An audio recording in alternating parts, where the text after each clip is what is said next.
Welcome back, everybody, to another edition of the Irish Breakdown Podcast, brought to you by FanDuel. Happy game day, everybody. We are here to recap Notre Dame's 56-13 win over the Arkansas Razorbacks in just their second road contest of the season. This was a big one, Sean, no doubt about it. And I would be lying to you if I said that I felt overly confident going into this matchup. But very quickly, Notre Dame turned my confidence around, and I was sitting pretty. First quarter, I was pacing up and down in my living room. By the start of the second quarter, I was sitting down, kind of hanging out and chilling. We were watching this game, and I finally got to relax a little bit. So, lots to cover today. We're talking gut reactions of the win. We're going to break down some things on offense. Break down some things on defense. Then, as always, we're going to dive into Super Chats at the end. But, Sean, what a great win. Brian is going to do his best to try to make it back onto the show. He's at a hotel room right now. Well, he's on his way back to the hotel from the game. Dude was in an open-air press box down in that Arkansas heat. Guess the sun was beating down on him all day. So listen, folks, this was a huge win for Notre Dame. They advanced to 500 on the season, and they did it in dominant fashion. Sean Davis, how we doing today, man? Oh, I'm doing absolutely wonderful, man. Doing wonderful. Everything you wanted. Everything you wanted. I understand why people had some hesitation that Notre Dame could do this, but you knew they were equipped from a talent standpoint. You knew they were equipped to make the necessary changes from the coaching staff, and you knew they had talent on defense. You can't say anything about going up against the fifth best total offense in all of college football and holding them to 13 points. That right there, you want my gut reaction? Forget the offense. That's bigger than me. I know what this offense can do. That's been shown.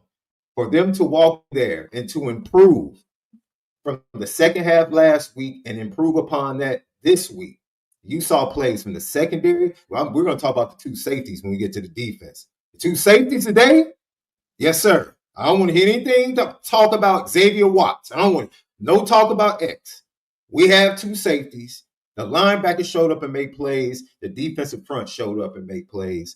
This is what I want to talk about with the gut reaction. Your defense finally showed up. And if this is the defense moving forward, the outcomes are going to be very similar to what happened. I can't tell you how many points, but more than likely Notre Dame is going to be blowing a lot of teams out in the remainder of the schedule. Well, I think that's extremely well said. Look, man, at the end of the day, I understand last year, first of all, it's crazy to me that this defense held an Arkansas offense that on paper was significantly better than this Purdue offense. They held them to 17 less points on the road. I mean, look, man, at the end of the day, going into this game, we're talking about an offense for Arkansas. They scored 43.5 points per game, ranked 15th in the country. 552 yards per game. That's 8th in the country. Yards per play, 8.1, 5th in the country. 227 rushing yards a game. That's 20th in the country. 324 passing yards per game, 15th in the country. Look, man, when we sit down and we break down this team, the defense did what they needed to in order to get a win. Now, of course, with anything, there's things that they have to continue to improve on. And I'm going to have the same thing to say about the offense. Even though what they did today was spectacular, there's still some little nitpicky things moving forward that I'm sure Mike Denbrock is already writing down on a little piece of paper, getting ready to talk about it in their Sunday morning meetings about what they need to continue to do moving forward to keep the momentum going. But, Sean, big picture, man, I mean, this is what Notre Dame needed to do to get back on track. Truthfully. And the announcers were not shy about it at all, talking about through the game. Notre Dame's on the outside looking in for the playoffs, and they have to rattle off X amount of games straight. They're going to be favored in every single game they play. Backs are against the wall. Well, look, man, at the end of the day, their backs were against the wall in this one, and they didn't back down. And it comes down to, hey, what is the resolve of your team? What is the resiliency of your football team? And we saw it. We saw this Notre Dame team now in back-to-back seasons, backs against the wall, and have the performance that they needed to in all three phases of the game. before we break down X's and O's and who did what, and we start rattling off more stats, I think that's where we have to start with this conversation, Sean, is you and I spent a lot of time talking in RTCF on Friday about who needs to step up. What do these things need to do? Or what do these classes need to do? Who are the leaders you need to start rallying around? And man, let me tell you, I think they checked a lot of boxes with this win. Now, you have to replicate that now for 8 more regular season games, but that is a heck of a step in the right direction. Every class stepped up. Every class we talked about yesterday, someone from that class made a play collectively. That's what you need from a team. You just can't put it on the shoulders of certain guys each and every week. Everybody has to do their job. There are certain players that are going to carry a larger weight in the 22 and the 23 class. We talked about that. They have to do the heavy lifting. And then they have to lead the 24 and 25 guys moving forward. And what you saw today is that very thing. You saw guys like Emil Wagner.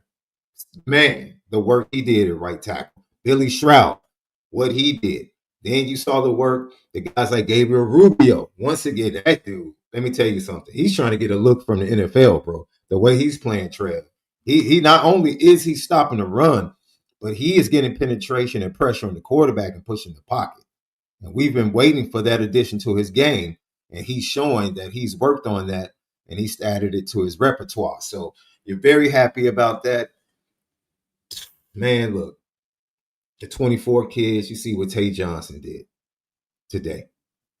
And then did we not see improvement? Mark Zachary looks a whole lot better, doesn't he?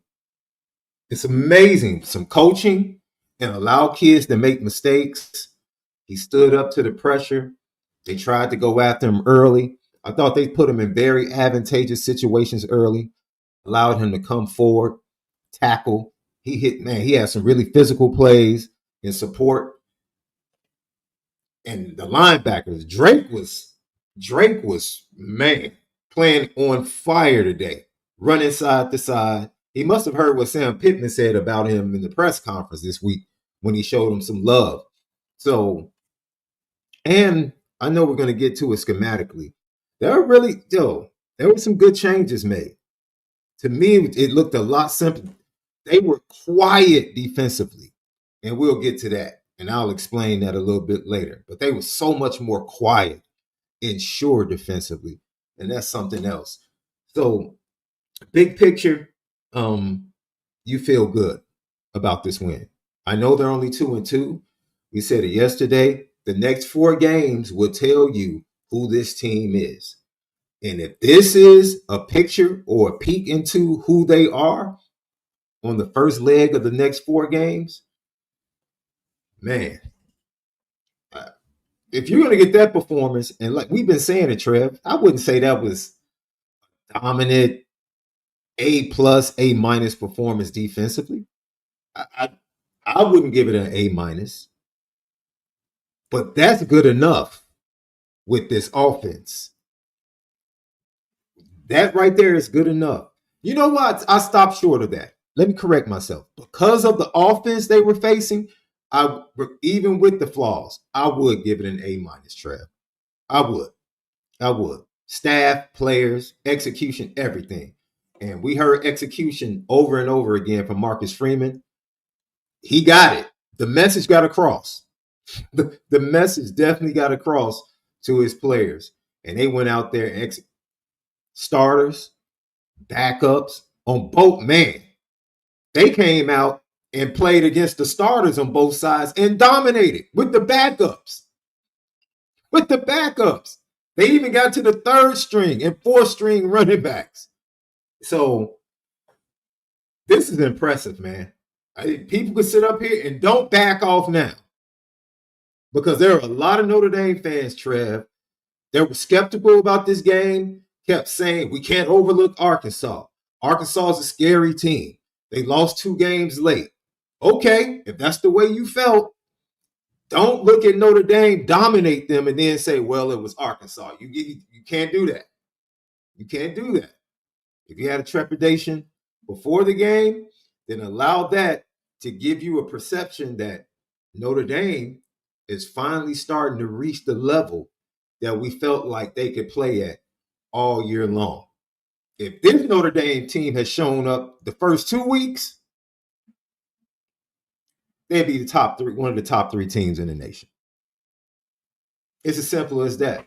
And I think that's something we echoed. We had the conversation on last week's post-game show, you, me, and Brian. And I just said, look, we could talk about who they're playing. They played Purdue. You can expect more. At the end of the day, they have to play to the level of expectation that they have created as a program. It doesn't matter who the opponent is. This is what we're putting on the field every week. This is what we're bringing every week.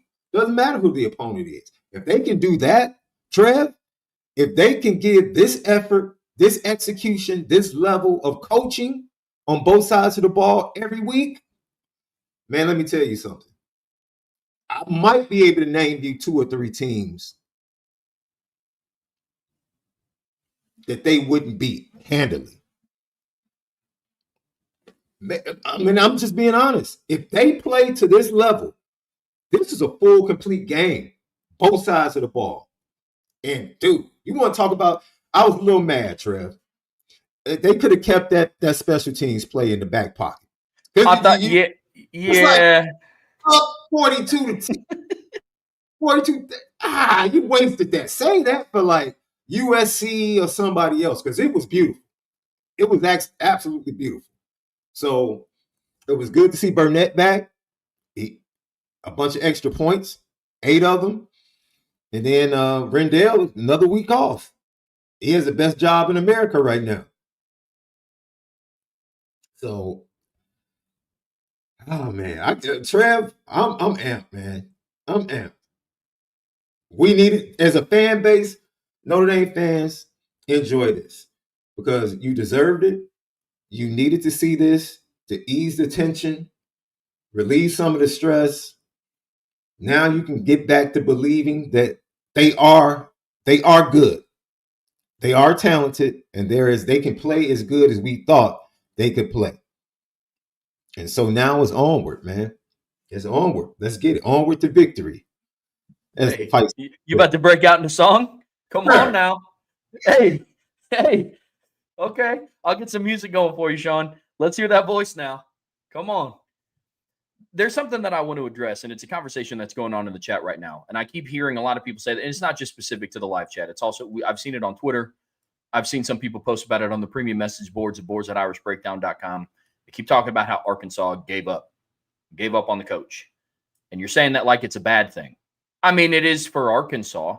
That's also, real quick, prayers out to Jaylen Brown because that injury looked bad. I hope that he's okay and he has a speedy recovery. You never want to see an injury like that in a football game. So really hope a speedy recovery for Jaylen Brown and he can get back into the mix sometime next season because that looked rough. So hoping for a speedy recovery for him. But let me say this. I understand to some degree that you just can't please everybody. And I understand that. And that's not even sports specific. But let me say this. Why did Arkansas give up? It wasn't a 24-24 ball game. And they were just like, nah, I'm not feeling it. They didn't just decide that they wanted to not play anymore when it was a tie football game. They gave up because Notre Dame in the first half went 6 for 6 touchdown drives. They gave up because they watched Jeremiah Love score 2 receiving touchdowns and 2 rushing touchdowns in the first half, which is the first Notre Dame player, not running back, not receiver, first player to do that in 30 years. They watched a redshirt freshman, C.J. Carr, throw for tied second most passing touchdowns by a redshirt freshman for a Notre Dame quarterback. I mean, come on, man. There's reasons why this happened. Notre Dame only won because Arkansas gave up. Did they give up with 7 minutes left in the first quarter? Come on, guys. Like, I get it. I'm absolutely down. Like, there will be areas where there will still be some levels of improvement. To Sean's point, level of competition, how the defense performed today was better, significantly better. They're not a finished product. They're not. I mean, guys, Notre Dame hasn't punted in 2 games. And the offense still isn't a finished product. So at the end of the day, enjoy the win. There's things that we're going to have to cover and things that Brian and I and Vince and Sean, we're going to be breaking down throughout the week. Sean Steyer is going to be breaking down throughout the week that this team has to continue to get better on.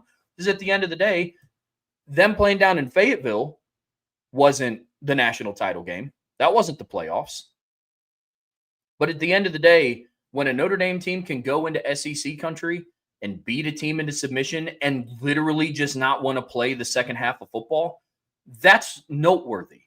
And that's not just, Notre Dame won because Arkansas gave up.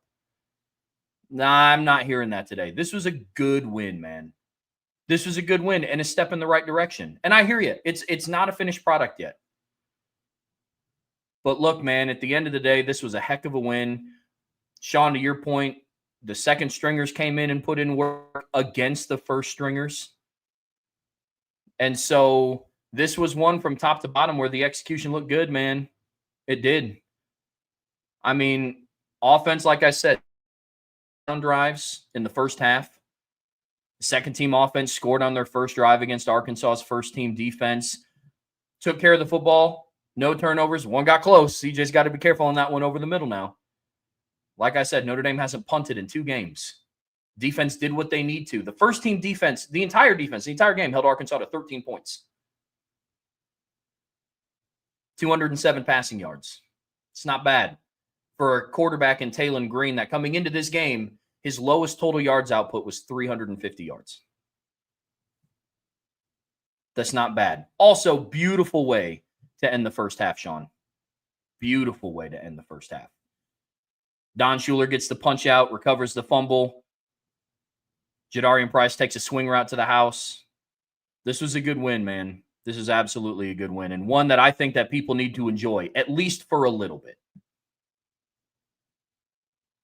You know what this is, Trev? You're going to like this. It's like being on a par 4, 425 yards.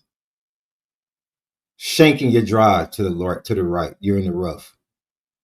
And because you're in the rough, you can only get so close on your approach.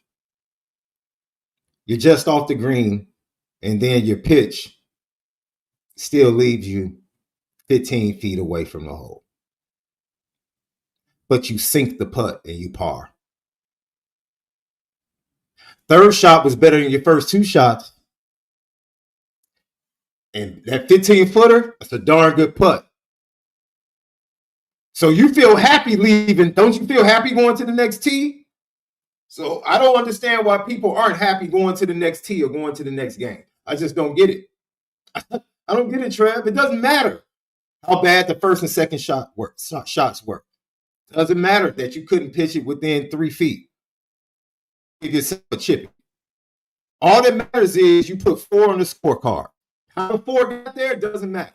Notre Dame's 2-2. Nobody expected them to be 2-2. But be happy about what they just sank. That's a pretty good putt they just sank today. So go to the next tee box and be happy. And hopefully they hit another good shot on the next tee. Why? How can you take anything negative from this? It's like, what are we doing? They played this. Or they didn't play any. What?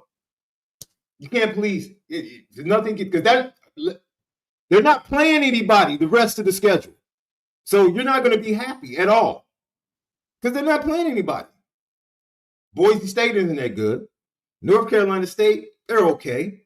Defense is bad.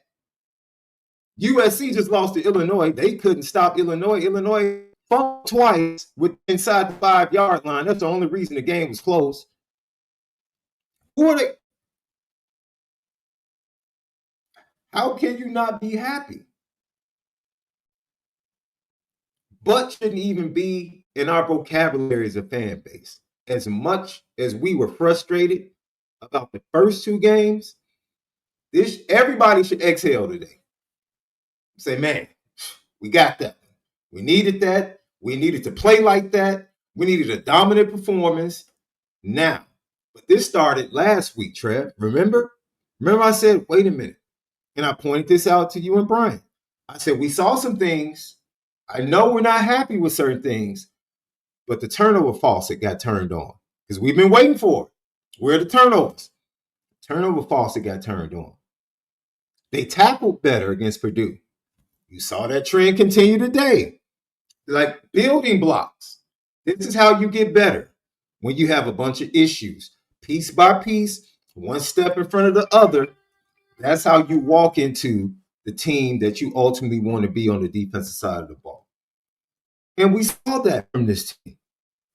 We saw that from this team.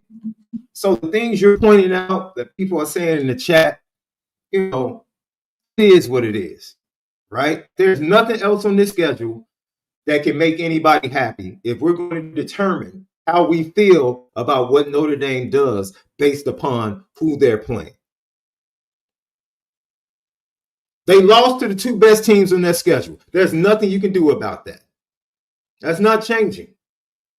And if Notre Dame can't change your mind about who they are as a team until they play somebody else that's ranked or as good as Texas A&M and Miami, then I don't know what to say. I don't know what to say. I'm going to enjoy it. I'm going to enjoy every touchdown, every pass. We got 4 from CJ today. I need 4 more next week. CJ, give me 4 more. Let me continue. We had a Jaden Greathouse sighting today. Sure did. Jaden Greathouse was on the field catching balls. I think I should say pause right there because that sounded kind of crazy, didn't it? Yeah, you beat me to it. That's all right. Okay. All right. But no, there's so much about this game to be happy about, regardless of how you think, what you think of Arkansas. Focus on Notre Dame and how they continue to improve and how they improved definitely by leaps and bounds on the defensive side of the ball. You hold a team close to 180 yards under their average and close to 30 points or over 30 points under their scoring on the season.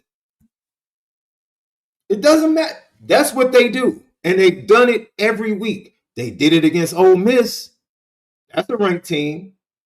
They did it against the best team in the G5. That's a good team. But they couldn't do it against the Notre Dame defense. Like this is a great win. Sure is. It's a great win. It's an absolutely great win. This is a great Saturday. And now you have the rest of your Saturday. Sean, we were talking about it. Sun's still up. We're doing a post-game show, bro. Yes. How about that? I'm staring at it right now. Man, this is a good day.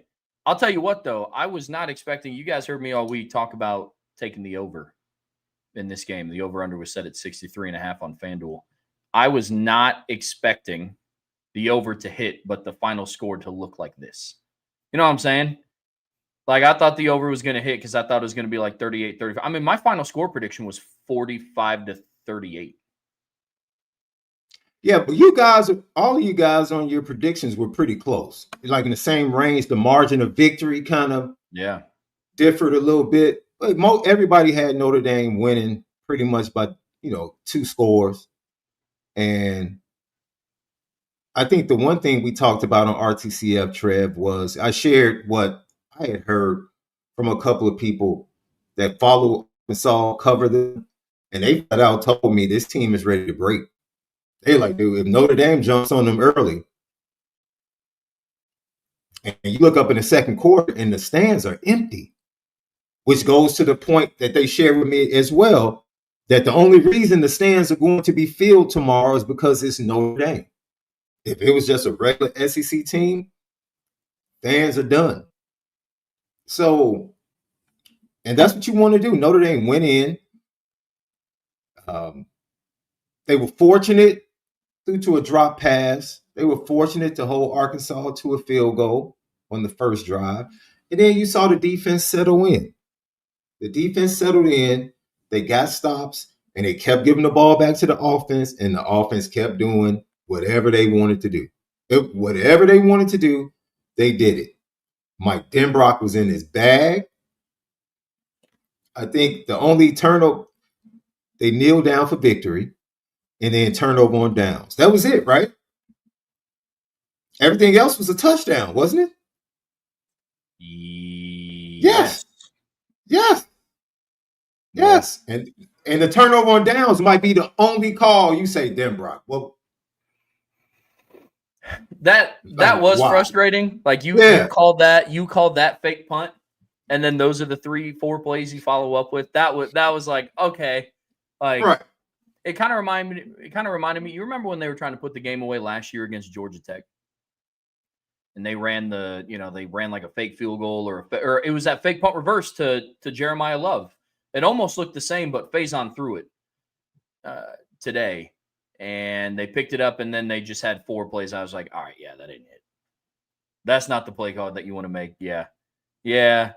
But man, this was a good win, and I agree with you wholeheartedly. And there's a lot of good to take away, but there's a lot of improvements to take away too at the end of the day. Now, Sean and I aren't sitting up here saying that, Notre Dame just beat Georgia in Athens. That's not the takeaway, but there was a lot of stuff that we needed to see from this team to take a step in the right direction. You and I talked about it on RTCF on Friday. What were some of the things that we needed to see? I'll pull up the outline right now and see what boxes that they check, Sean. On offense, we talked about what we needed to see moving forward. Pass protection had to get better. How'd they look today? The only thing that I saw was, once again, a couple of times they gave Taylor Green the A and B gaps. Yep. And rushed by him. Other than that, for the most part, the pass rush affected him. It affected his eyes. Even if they didn't get home, you felt like he was looking down and his feet got a little choppy, and he had some bad footwork. Some questionable footwork on a couple of throws that ended up in incompletions and almost interceptions. So that's what you have to do. So, yeah, they got better. What's next, Trev? Well, check that box. Yeah, I was about to say, check that box. On offense, pass protection, protecting C.J. Carr. How'd that look today? Check that box. Have to be willing to attack the middle of the field a little bit more. Hey, hello, Will Pauling's touchdown. You can check that box. Yep. Check that box. Got to get more weapons involved. We saw Jadarian Price receiving touchdown today. We saw Jaden Greathouse get involved. We saw Will Pauling catch a touchdown. Eli Raridan was making plays down the field, not on trick plays, mind you. You know what I mean? Like it wasn't a reverse wheel route, which was still a sweet play to watch. But point being, need to get more weapons involved. Sean, how'd they do? Check. We talked about generating pressure on the quarterback. We already checked that box. Yep. We talked about letting your linebackers play a little bit more free. How'd they do there? Check. And did we not see the cross middle fire from the linebackers? You did call that. You did call that. I'll give that to you. There's something. Because teams have seen you consistently blitz one way. And I'm like, if you just twist them, I guarantee you they get home. And that was on a big stop on 4th down. Big stop on 4th down. Great call. Yep. Chris Ash. Great call. Yep. And then the last one that we talked about was playing more aggressively in coverage. How'd they do? I loved it. I think they were very smart early on, allowed Mark Zachary to play well, and then eventually in spots he came up, bump and run a little bit. But for the most part, they ran to the ball, they tackled, and they were stickier than they've been on the back end. Even when he had time, Taylor Green held the ball in those situations a lot longer because the coverage, whether zone or man, was much better. And Marcus Freeman talked about that. When we don't get home, we have to be better in coverage to give the defensive line an extra moment, an extra tick to get home. So, yeah, it was, well coordinated. Everyone on each level worked together and did their job. And that's all you want. That's all you want. And people, They held the 5th best offense in the nation to 13 points and 180 yards under their average without Leonard Moore. Without Leonard Moore. If I had told anyone that in the days leading up to the game, everybody in the chat would have called me crazy. You and Brian probably would have called me crazy. I would have called you crazy. Yep. Yeah. No, I absolutely would have. I mean, yeah. And I'm sure players like Devontae Smith still aren't 100%. You know, I'm sure that Noah Burnett's still not 100%. Jared Dawson's probably still not 100%. But, man, we saw a lot of good today. A lot of good. A lot of areas that they still have to continue to improve. But that's why we do what we do here at Irish Breakdown. And, man, a lot of good. A lot of good to break down. I'm actually interested to see what Marcus Freeman starts talking about in his post-game press conference, too, to see his takeaway from this one, too. But, look, it's about stacking wins, guys. You know, you got Purdue. Check that one off. You got Arkansas. Check that one off. And now you're going to be tested again offensively, week over week. You get Boise State next Saturday, a week from today. And then a week after that, you get NC State and CJ Bailey. And then a week after that, you get USC and Jade Maeva. An offense that tore you up last year with Al Golden. So the test won't stop. But the reasons why we're so fired up is because they took those steps in the right direction for the first time. Now, we can have a conversation around why the heck did it take to your 4th game to start making some of these. I think that's a healthy conversation to have. But at the end of the day, they did what they needed to. The offense looked absolutely dominant, and the defense did what they had to. And that's the world that we're living in with Notre Dame football right now. Love it or hate it. Last season, it was, hey, if the offense can just figure out how to score, 27 points a game, they'll run the table. That was a conversation we were having last year because the defense was that dominant. Now we're having conversations around if the defense can just hold them to like 20. Hold them to 20 to 24 points, this offense is going to put in work. And that's just the reality that we live in. I think that's going to be a really interesting conversation moving forward. But, man, this was a really, really fun win to cover. Sean, any final thoughts, big picture, before we start diving into this on offense and defense? No, man. This is what you want. These are the building blocks. These are the building blocks. I'm happy because when you get to moments like this, Trev, you question whether or not things are going to start to fall apart or become frayed at the seams, or whether or not people within that building are going to stick together. Mm-hmm. And I'm sure that's been the message for Marcus Freeman. The coaches aren't sitting there saying, well, we really aren't playing anybody, so we can just coach however. No, they're coaching to improve their players. The offense, who was great against Purdue, coached to be better against Arkansas, and they're going to coach to be better against Boise. If they get better against Boise, that could be crazy, right? If they get upwards of like 60, 70 points against Boise, then, you're talking about historically good as an offense, and they're already on that trend. But big picture, what it means is that Marcus Freeman has everybody, or it seems like everyone has responded to adversity, and they're pulling on the same rope. Does that mean they're not going to face adversity in another game this year? No. Does that mean that they won't be tested again? No. But there are a lot of people that were starting to think, man, I don't know if things are going to be corrected. I don't know if we're going to see this defense actually play good. All of these things are out there.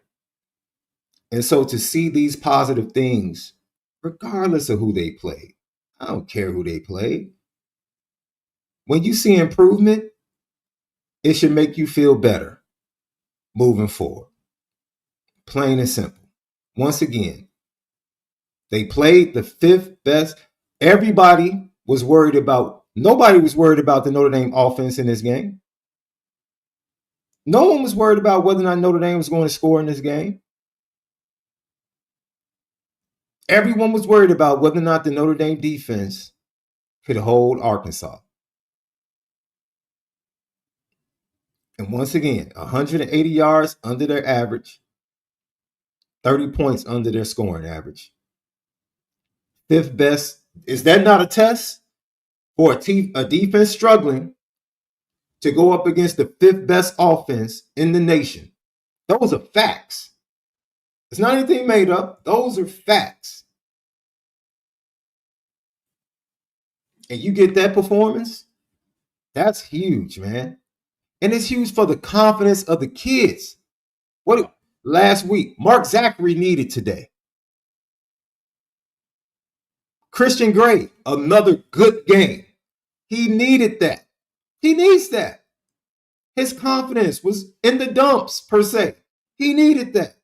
That defensive line needed that again. Let's stack back-to-back consistent quarters, right? Against the running backs, they played not as good as they've been playing against the run. Taylor Green got loose for some big runs that added to the rushing yard total. But as far as the running backs were concerned, they were kind of on par. Held them right around 100 yards on the game, just strictly the running backs. So it's just far too much positive in this game. Far too much positive in this game. And Chris Ash took a lot of heat. You know, he deserves some credit. He deserves some credit. You always, Sean, we sit down and we talk a lot about the response. And I think that this team on offense, defense, and special teams responded in a really positive way today. I do. They have a ways to go. We're getting ready to dive into offense and defense here specifically. But moral of the story, it was a really good win. Did a lot of good things today. Building blocks are there. And that's going to be really, really impressive. Really impressive. But Sean, let's get ready to dive in, talk some Notre Dame offense here, man. Sean, part 2 of this post-game show here on the Irish Breakdown podcast brought to you by FanDuel. We are going to sit down and we're going to talk some Notre Dame offense. We saw a lot of good from this unit. Like I said, man, they haven't punted in 2 games. You know who I feel bad for? James Rendell. First couple games, he was kind of dialed. I made the joke a couple of weeks ago and said that James Rendell was probably your most consistent player on the season outside of, obviously Jadarian started to take off and Jay Love Carr, but made that joke the other day. And then I think that some people might have taken that a little personally. And now James Rendell is kind of just hanging out on the sideline. He's just going on vacation a little bit. But in all seriousness, this was a really, really impressive performance from this offense. In back-to-back weeks, they checked the start fast box. I don't know if you start fast and sustain being fast better than going 6 for 6 in the entire first half and scoring touchdowns on all 6 drives, Sean. That's really, really impressive, don't you think? Man. Let me tell you something about this offense. Goes to the conversation we had in RTCF. And I agreed wholeheartedly that there was a certain area that Notre Dame had not utilized in the passing game. And all of a sudden you see Eli Raridan over the middle. You're like, okay. You see Will Pauling over the middle. You're like, okay. And then it's like they're tapping into something. But it's more than that. Let me tell you something. I can't think of a more impressive start. I've seen Clausen. I've seen Quinn. Tony Rice. I've seen a lot of Notre Dame quarterbacks. Kaiser, who his start was euphoric on the road, coming in for Malik with an injury, throwing that touchdown pass to Will Fuller. Like, I've seen some guys start off with some great beginnings to their career quarterback. What we have seen game to game, maturity and growth from CJ Carr, This might be the best I've seen. It literally might be the best I've seen in Notre Dame history. Might be the best I've seen in Notre Dame history. And that right there, man, is we have to start there. We have everything. Mike Denbrock said it. Like his goal is to put a lot on CJ's plate because if he can handle a lot, then that shows you where the offense is going to go. If he can be good handling the offense, then the offense is going to be elite. It's going to be elite. And this young man, you know, what it's almost like it's similar to, you know, the people talking about who they play. Because I can sit back and say, well, CJ really, because of the running game, is getting a lot of easy throws to the perimeter. So he's making them. And they're on the money and they're solid. And I'll be honest, I think CJ's day could have been better today. Because he was just a little tad off deep. Yeah. On some balls. His day could have been better. He could have had maybe another 1 or 2 touchdowns. You know, this young man is absolutely blowing my mind. He's exceeded all of my expectations, and my expectations for him were already high. I was talking about what he was going to do for the passing game last year. Trev, we were saying this last year. Wait until one of these quarterbacks is the guy. The passing game is going to take off. That's what we said because we knew it. We saw it in practice. We saw it when we were watching him on the other field. We saw the talent. We saw the arm talent. We were like, yeah, passing offense is going to take off. Mike Denbrock. I start with CJ. Then I go to Mike Denbrock. His counter game today in the run game, in the pass game, they had not peeled off that layer of the intermediate passing game over the middle of the field. He brings that, right? Arkansas was on their heels from the jump. The throwback screen, magnifique, just beautiful. Like everything he did today. And then they forced Arkansas in the second half. They had to get desperate. They had to add some safety to the box to try and stop the run. And then they just started carving them up in the passing game. You know, even the play action, like the quick speed out on 4th down and the rollout. And just, man, he was just calling the right calls. And more than anything, you tip your cap because up front, the offensive line executed. Now, I'm sure Brian, Vince, they're going to look at the film, really talk about, you know, break down the run game. But for the most part, they really did their job. And that's what we've been asking from the offensive line, Trev. If they just do their job and compete, the running backs and the talent is going to take over because they're that talented. They really are that talented, right? And then the play call, the screen to Fields on that 3rd and 7, where they motion out Jeremiah. He goes and blocks the guy that was man up, and then they pull out. I think it was Billy Shroud that pulled out in that play to get outside to block the safety coming down. Mike Denbrock was masterful today. He had a really good game. He had a really good game. Agreed. He really did. He really did. Agreed. The wide receivers. All year, I don't know the numbers, but we've seen the drops dissipate. The blocking has been really good from the wide receivers. And the wide receivers, of course, are elevated because you go and get a guy like Malachi Fields. That automatically elevates the wide receiver room. And we've already said, if you get a number 1, it's going to make Jordan Faison better. And that's exactly what we're seeing. Now you implement Jaden Greathouse. Like, I don't know the superlatives. I'm lost on superlatives right now about this offense because you know a game is coming where they're out of sync. But the crazy thing is an out of sync game for this offense, Trev, might be the high 30s. The Miami game literally might be the out of sync offensive game. CJ Carr's first career start.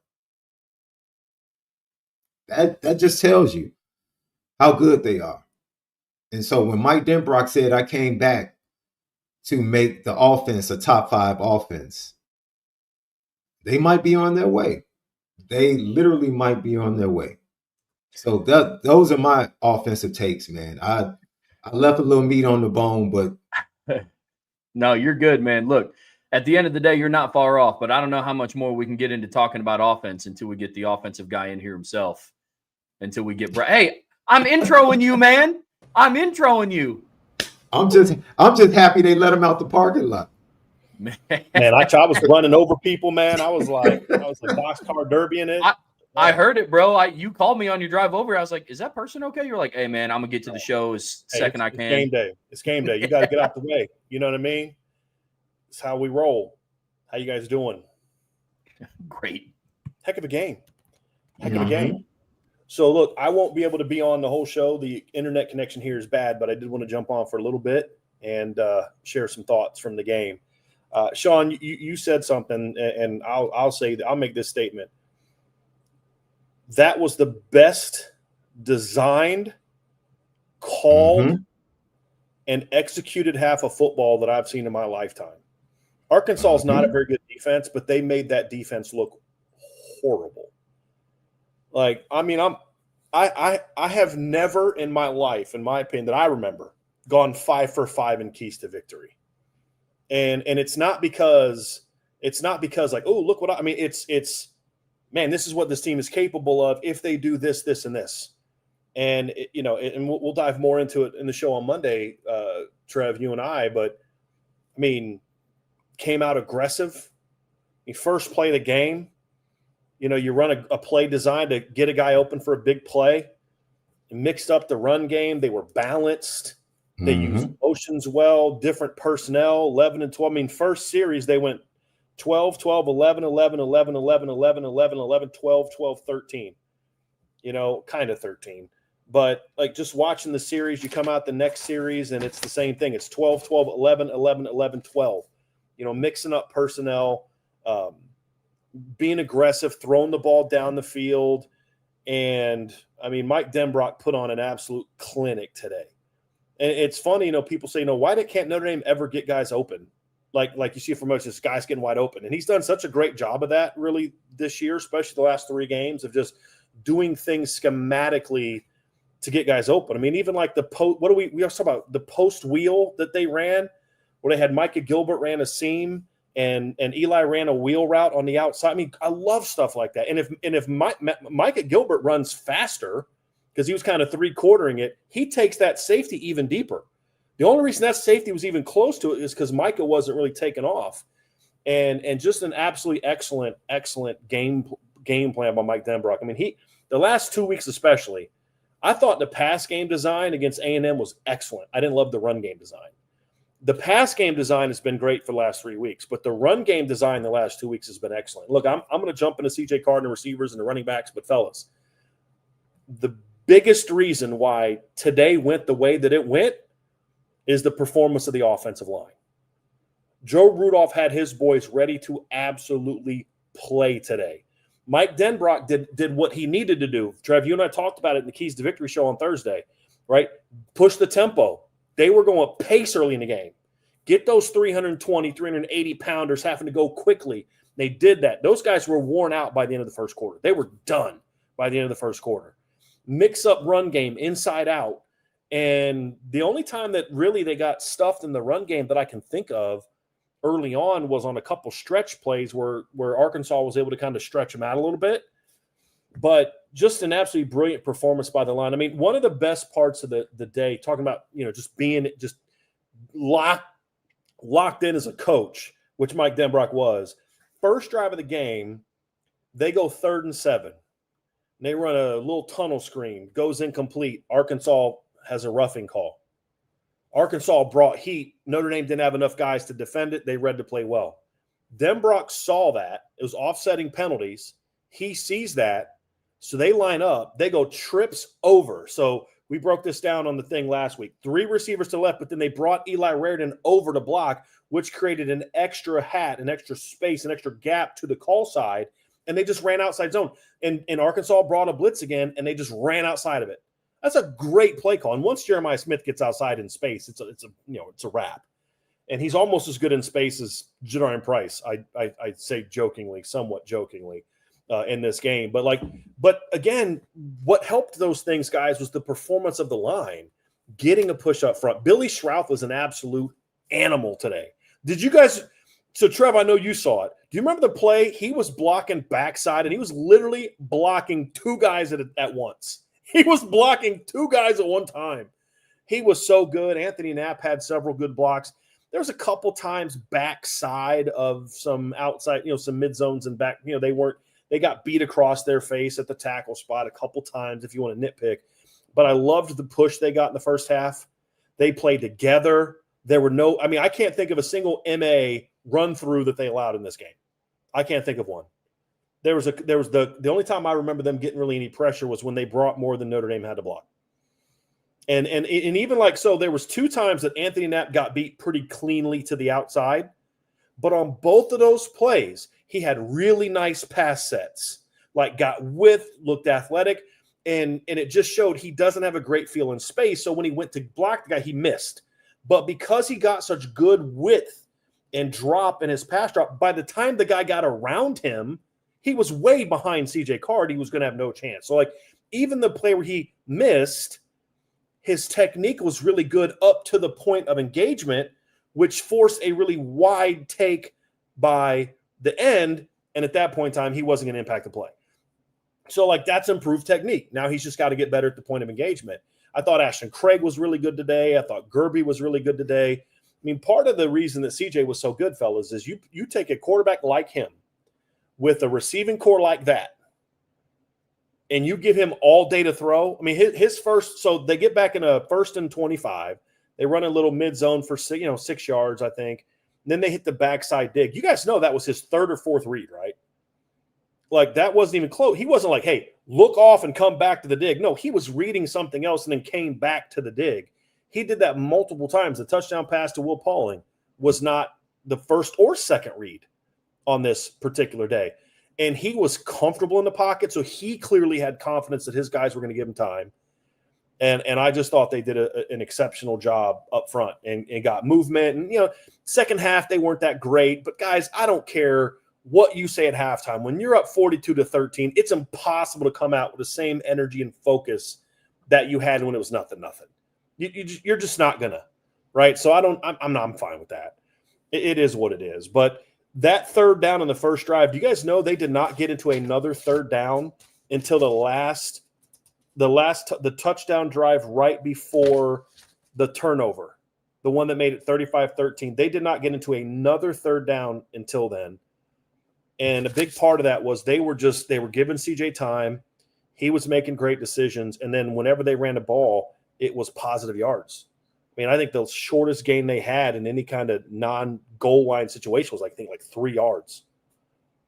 And, just look, hammer Joe Rudolph when he doesn't do well, going to come and praise his unit because they played great last week. This is a better front than the one they played last week, and they ripped it up even more impressively, in my opinion, than they did last week because Arkansas was bringing more than the 3 that Purdue brought all game. So I thought that was an impressive aspect of it too. Arkansas came out and basically said, we're going to dare you to throw the ball and beat us with your receivers. And Notre Dame, for the first time in a long time, had the receivers and the quarterback to say, bet. And just rip them up. Just absolutely rip them up. And here's the crazy thing, guys. CJ Carr goes, let's see here. He was 22 of 30 for 354 yards and 4 touchdowns. The thing he had done better than anything all season was throw the deep ball. That was probably the least effective part of his game today. Sean, you mentioned it in your part about CJ. He missed Pauling wide open on a slot fade. He missed Jaden Greathouse on a deep ball. The one that Faison he threw away because Faison got racked at the line of scrimmage and couldn't get off the block. his deep ball. He had a deep ball to Jaden Greathouse that should have been pass interference, but that was a bad ball by him. He underthrew. He was putting too much juice on some of those slot fades. And then even the slot fade that Jaden Greathouse caught, which is an elite catch, it's an elite ball, but he threw it late. So what's funny is the thing he'd been doing the best all year wasn't even the best part of his game today, and he went 22 of 30, 354 yards and 4 touchdowns and played 3 quarters of football.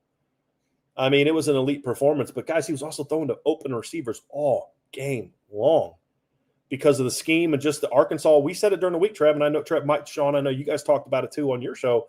They don't have anybody that can cover with these receivers. And this is the first time in a while that Notre Dame's had receivers where you're like, dude, if you're going to go man to man, you got no chance. You got no chance. I don't know how you think you're going to stop this group. And I also love the fact that Arkansas was early on trying to play the outside stuff aggressively to take away some of the comebacks and stops. Didn't work because then they just hit them later on some sprints and bootlegs. But that opened up the middle of the field. Eli had 2 early big catches. It opened up opportunities for Greathouse, opened up opportunities for Pauling. So, and then, of course, Malachi's first catch was over the middle of the field also because they were playing out, and he just came wide open on the backside dig. So, great feel for CJ of last week. This was open. This week, they're trying to play that. So now this is open. And then, of course, Denbrock calling plays to get him there. So, guys, I mean, it's hard to find any fault. I could find a play here. I could find a play there where, the things didn't look quite as good. But, like first drive, the slot fade to Jaden Greathouse, that was a bad ball by CJ. Put way too much juice on it. Didn't get it up high enough. You got to get that ball higher. And then, but of course, refs helped him out, and then they came back with that great outside zone run by Jeremiah Love. So I just thought offensively, fellas, this was just a brilliant all-out performance. Just great game planning, great in-game play calling, great effort and execution by the offensive line, absolute brilliance by the quarterback. Trev, do you guys remember during the week when I talked about I could see them, maybe going to a little throwback screen, I think could be there against this team because how they'll pursue. I remember saying that, and then he went to it. That's just an example of how just feeling it Mike Denbrock was today. And then the receivers made the plays. I mean, they did. The only time Faison had a bad release. This is just terrible execution on that first play. Like, dude, just sit down and make the guy run through you. You don't tackle the guy. But outside of that, he was pretty good in this game. Downfield blocking by the receivers was outstanding. Ty Washington was taking out some personal stuff today. Sure was. Like, he was like, okay, you guys want to, get rid of me. You want, okay, cool, bet. I'm going to punish you all game long. He was a man with a vendetta today in the run game. Like, he was excellent in the run game today. Just absolutely excellent. Trev, we said during the week, and I know you guys will get to the defense later. I'll have more to say on the defense on the board. But I said during the week, like, there's going to come a game when this team just kind of figures it out.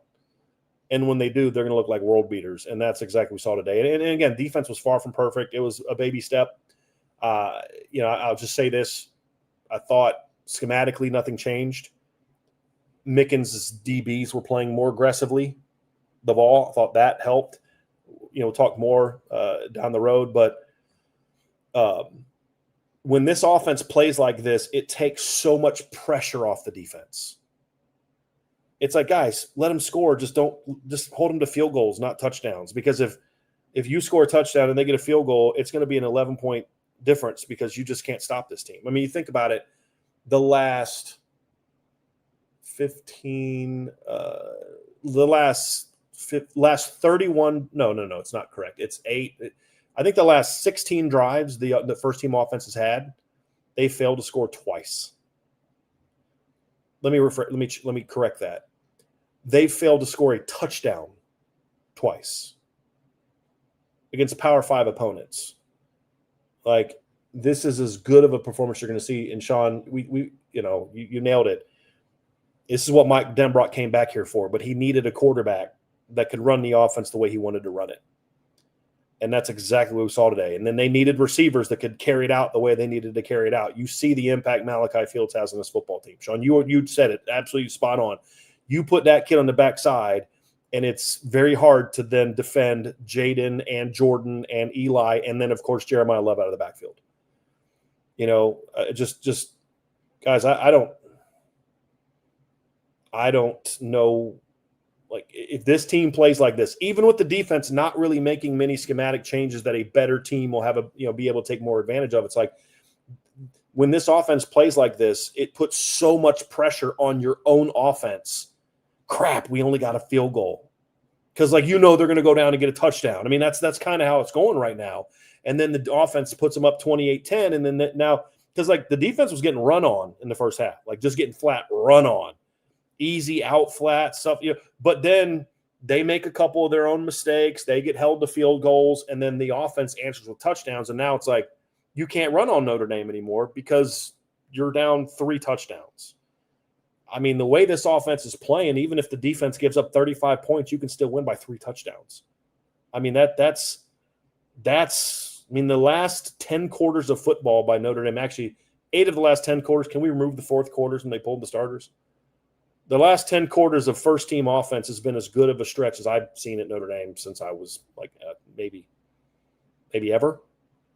When you just think about what they've done offensively since the second half, really second quarter of the A&M game. It's special, and they're as good as they were last week. They were better this week. I mean, it was unbelievable, fellas. 641 yards of offense, 431 passing yards, 210 rushing yards in this game. I think the stat I had, Jeremiah Love. Let me pull this up because we have a new thing that we're doing on the site where I kind of give live in-game analysis of what's going on. And in my first half analysis, guys, how about this for stats?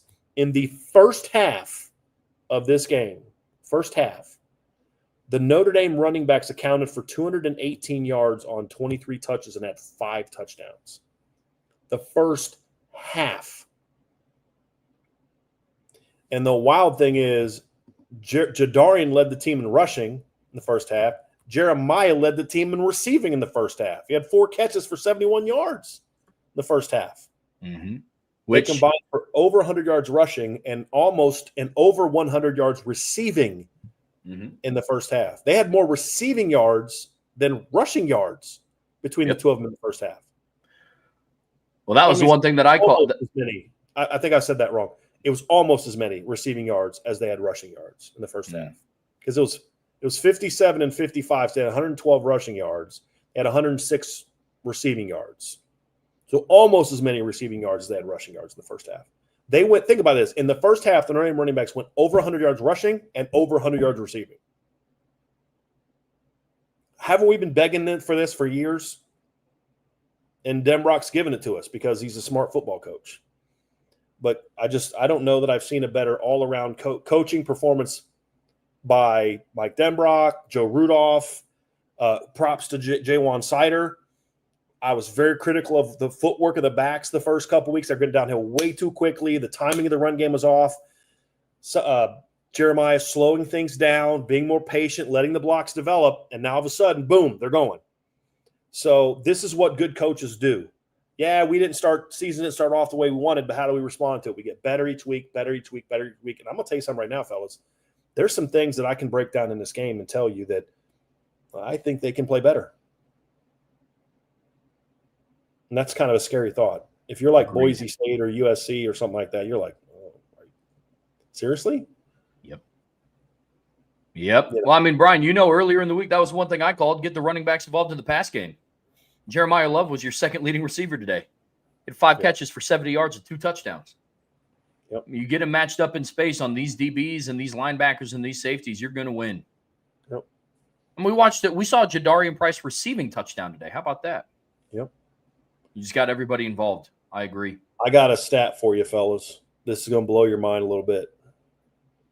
1, 2, 3, 4, 5, 6, 7, 8, 9, 10. They had 10 different. They had at least 10 plays that I can count of 20 yards or more. So they put up a stat to your point, Brian. In the first half, They had 14 explosive plays in the first half, most by a non-conference SEC opponent against an SEC team in 20 seasons. They had 8 different players had one play of, but here's the part about it, Trev. It was 8 different guys had at least one gain of 20 yards or more. 2 backs. I'm sorry. That's actually wrong. It was 9 guys because I forgot about Jabron Payne's 20-yard gain in the fourth quarter. They had 9 different players that had a gain of 20 yards or more in this game. 3 backs, 5 receivers, and a tight end. Like, the running back room is the best in college football. They're showing it.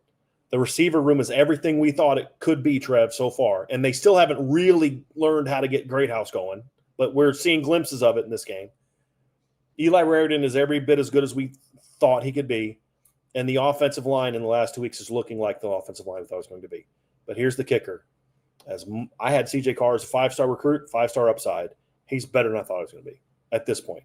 What he's doing right now, the last 2 games, is what I thought we would see in his second year as a starter, not in his 3rd and 4th starts.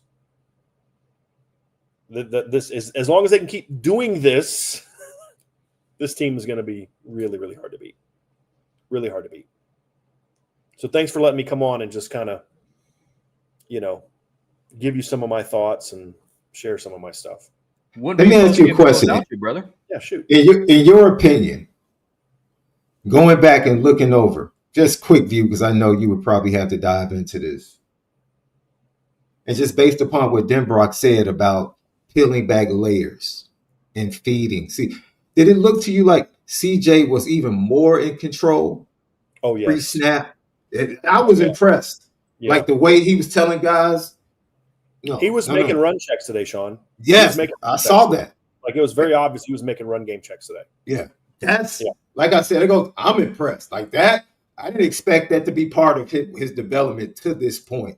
But it just speaks to, you have to give credit to Gino Guidugli, the work he's done with him. You have to give credit to Mike Denbrock having a plan.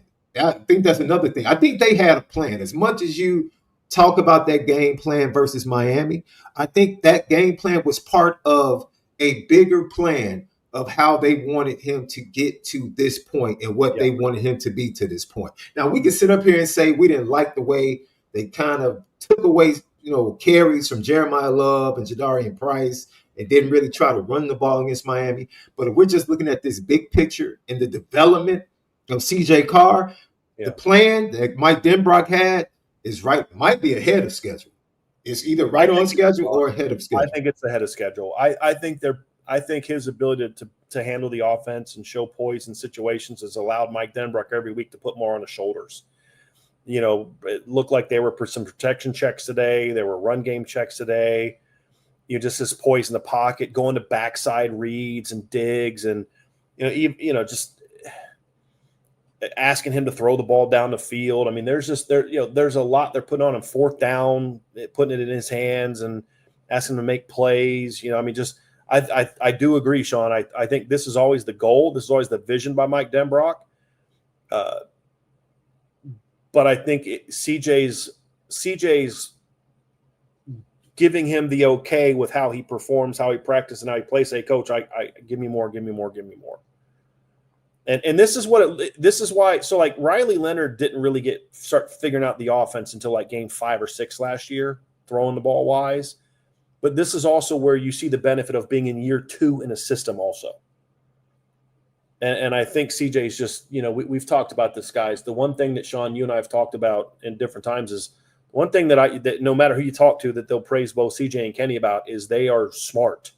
They really know how to pick up the game, and you're seeing that with CJ. He's not just physically gifted.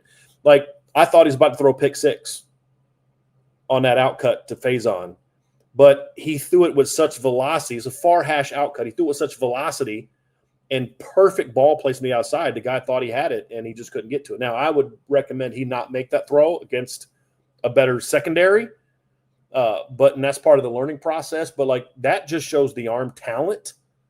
But it's this up here. Even like that 3rd down play, he had no intention of throwing the ball downfield on that 3rd down scramble. None. but he was like looking downfield, gave like a hard pump fake to get that guy to bite, and then he runs for the first down. Like even stuff like that, Sean. It's like this is a kid that knows exactly what he's doing. He's in complete control on the run. And fellas, the press box was outside, and we were in the heat. It was. Trev. I mean, I said something kind of how hot I was before the game with to Trev. I mean, it was scoldering out there today, and it was a heavy heat. And they just went out there beautifully, pushed the tempo. So I think Lauren Landau deserves a little bit of credit for this game too, because by the middle of the second quarter, Arkansas was gassed on both sides of the ball, especially on defense, and Notre Dame offense was just getting going. So a little bit of a shout out to Coach Landau for how well prepared this team was. But I just got to wrap it up again with, Trev, you and I talked about this 2 weeks in a row now where I've been afraid that Marcus Freeman was going to react to his struggling defense by saying, let's pump the brakes, let's slow it down, let's control the clock. I think this also says a lot about how Marcus Freeman views CJ Carr in this offense. It's like, guys, we're not going to slow it down. We're going to just keep pouring it on and pouring it on and pouring it on. And it's a very different mindset than what we saw. Think about Game 4 last year. Notre Dame needed a late 50-yard touchdown run to score 28 points against Miami of Ohio. And this offense right now is absolutely cooking. I mean, it is, and it's talent, it's coaching, it's all of it. It's all of it. And when the offensive line starts playing like it did today, I mean, for just take the skill out of it. When the offensive line plays like it did today, this team is going to be like the only way you can beat Notre Dame in that situation is you got to outscore them. It's the only chance you have to beat Notre Dame when the offensive line plays like it did today. You're definitely not wrong. Definitely not wrong. And today there was no, and I'm never upset when this happens, but against Texas A&M, we talk about they scored 40. It was 33 offensive points. You know what I'm saying? And then against Purdue, it was like, hey, they scored 56. Well, it was 49 offensive. Today they scored 56 offensive points. This unit is absolutely humming. Absolutely humming right now, man. I think you hit all the points on the head. I mean, they've been absolutely spectacular. And it's been something that's been really, really impressive to watch. I'll say this, man. If there is any more debate about what the best running back duo in college football is, I'm just not. You just can't have that conversation with me. Mm-hmm. You just can't. I will straight up not listen to you. Yeah. I'm going to say, hey, go pop in the film, educate yourself, learn ball. I mean, we're talking about a duo. Last 3 games, gentlemen. Last 3 games. 794 total yards, 16 touchdowns in 3 games. By the running backs. By the running backs. by 2 running backs. Not the room. And Jabron Payne, Aeneas Williams, and Nolan James showed that they can get after it in the third and fourth quarter as well. Man, like you can miss me. I don't care about the duo in Happy Valley. I don't care what's going on at Missouri. I don't care what's happening down in Louisville. This is the best running back duo in college football, and I will hear no other arguments because I will deem it as blasphemous. Yes. This has been I love you. I respect you, but you don't know ball. So 100%.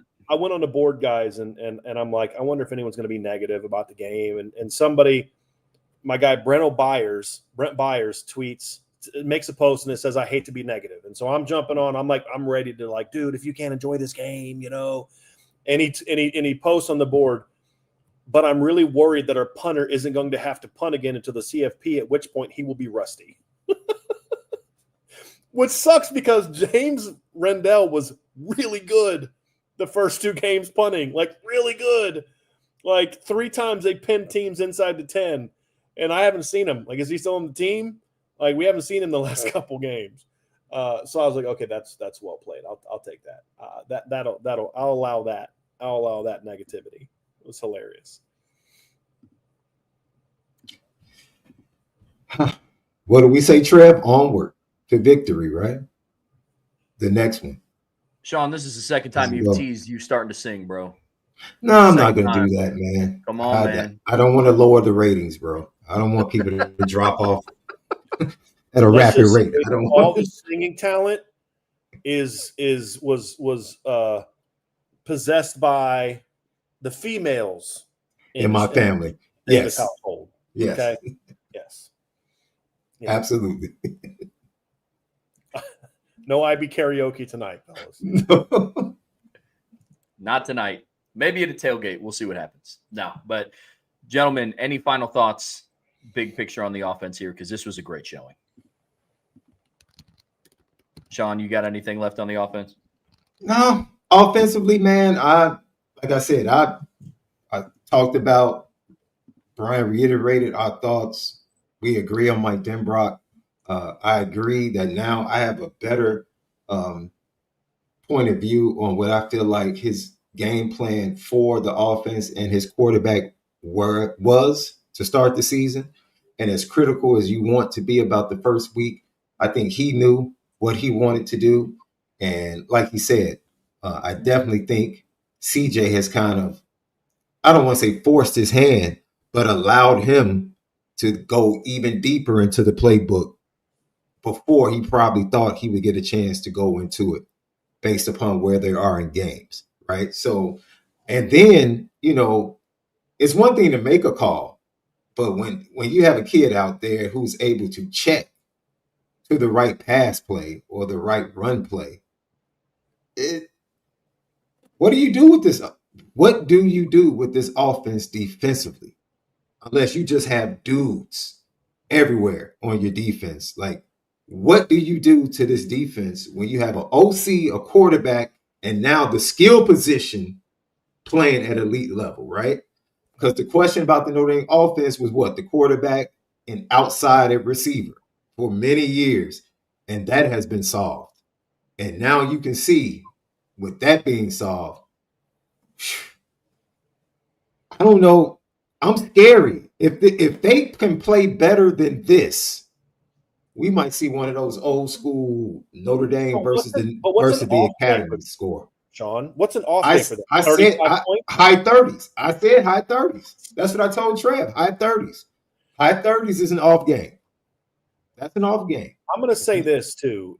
I feel, and this is pure conjecture, that if you flip the two games, Purdue, Arkansas comes 1-2, and Miami A&M comes 3-4. Even if the defense performs the exact same way, still can't cover anybody at A&M, still can't stop Miami on third down. There's teams 4-0. Like the timing of when the offense had to kind of go through some of its growing pains against those teams instead of these teams, I think things would look a little bit different. But now you got to say, look, now unfortunately, you got to go out there and do this every week.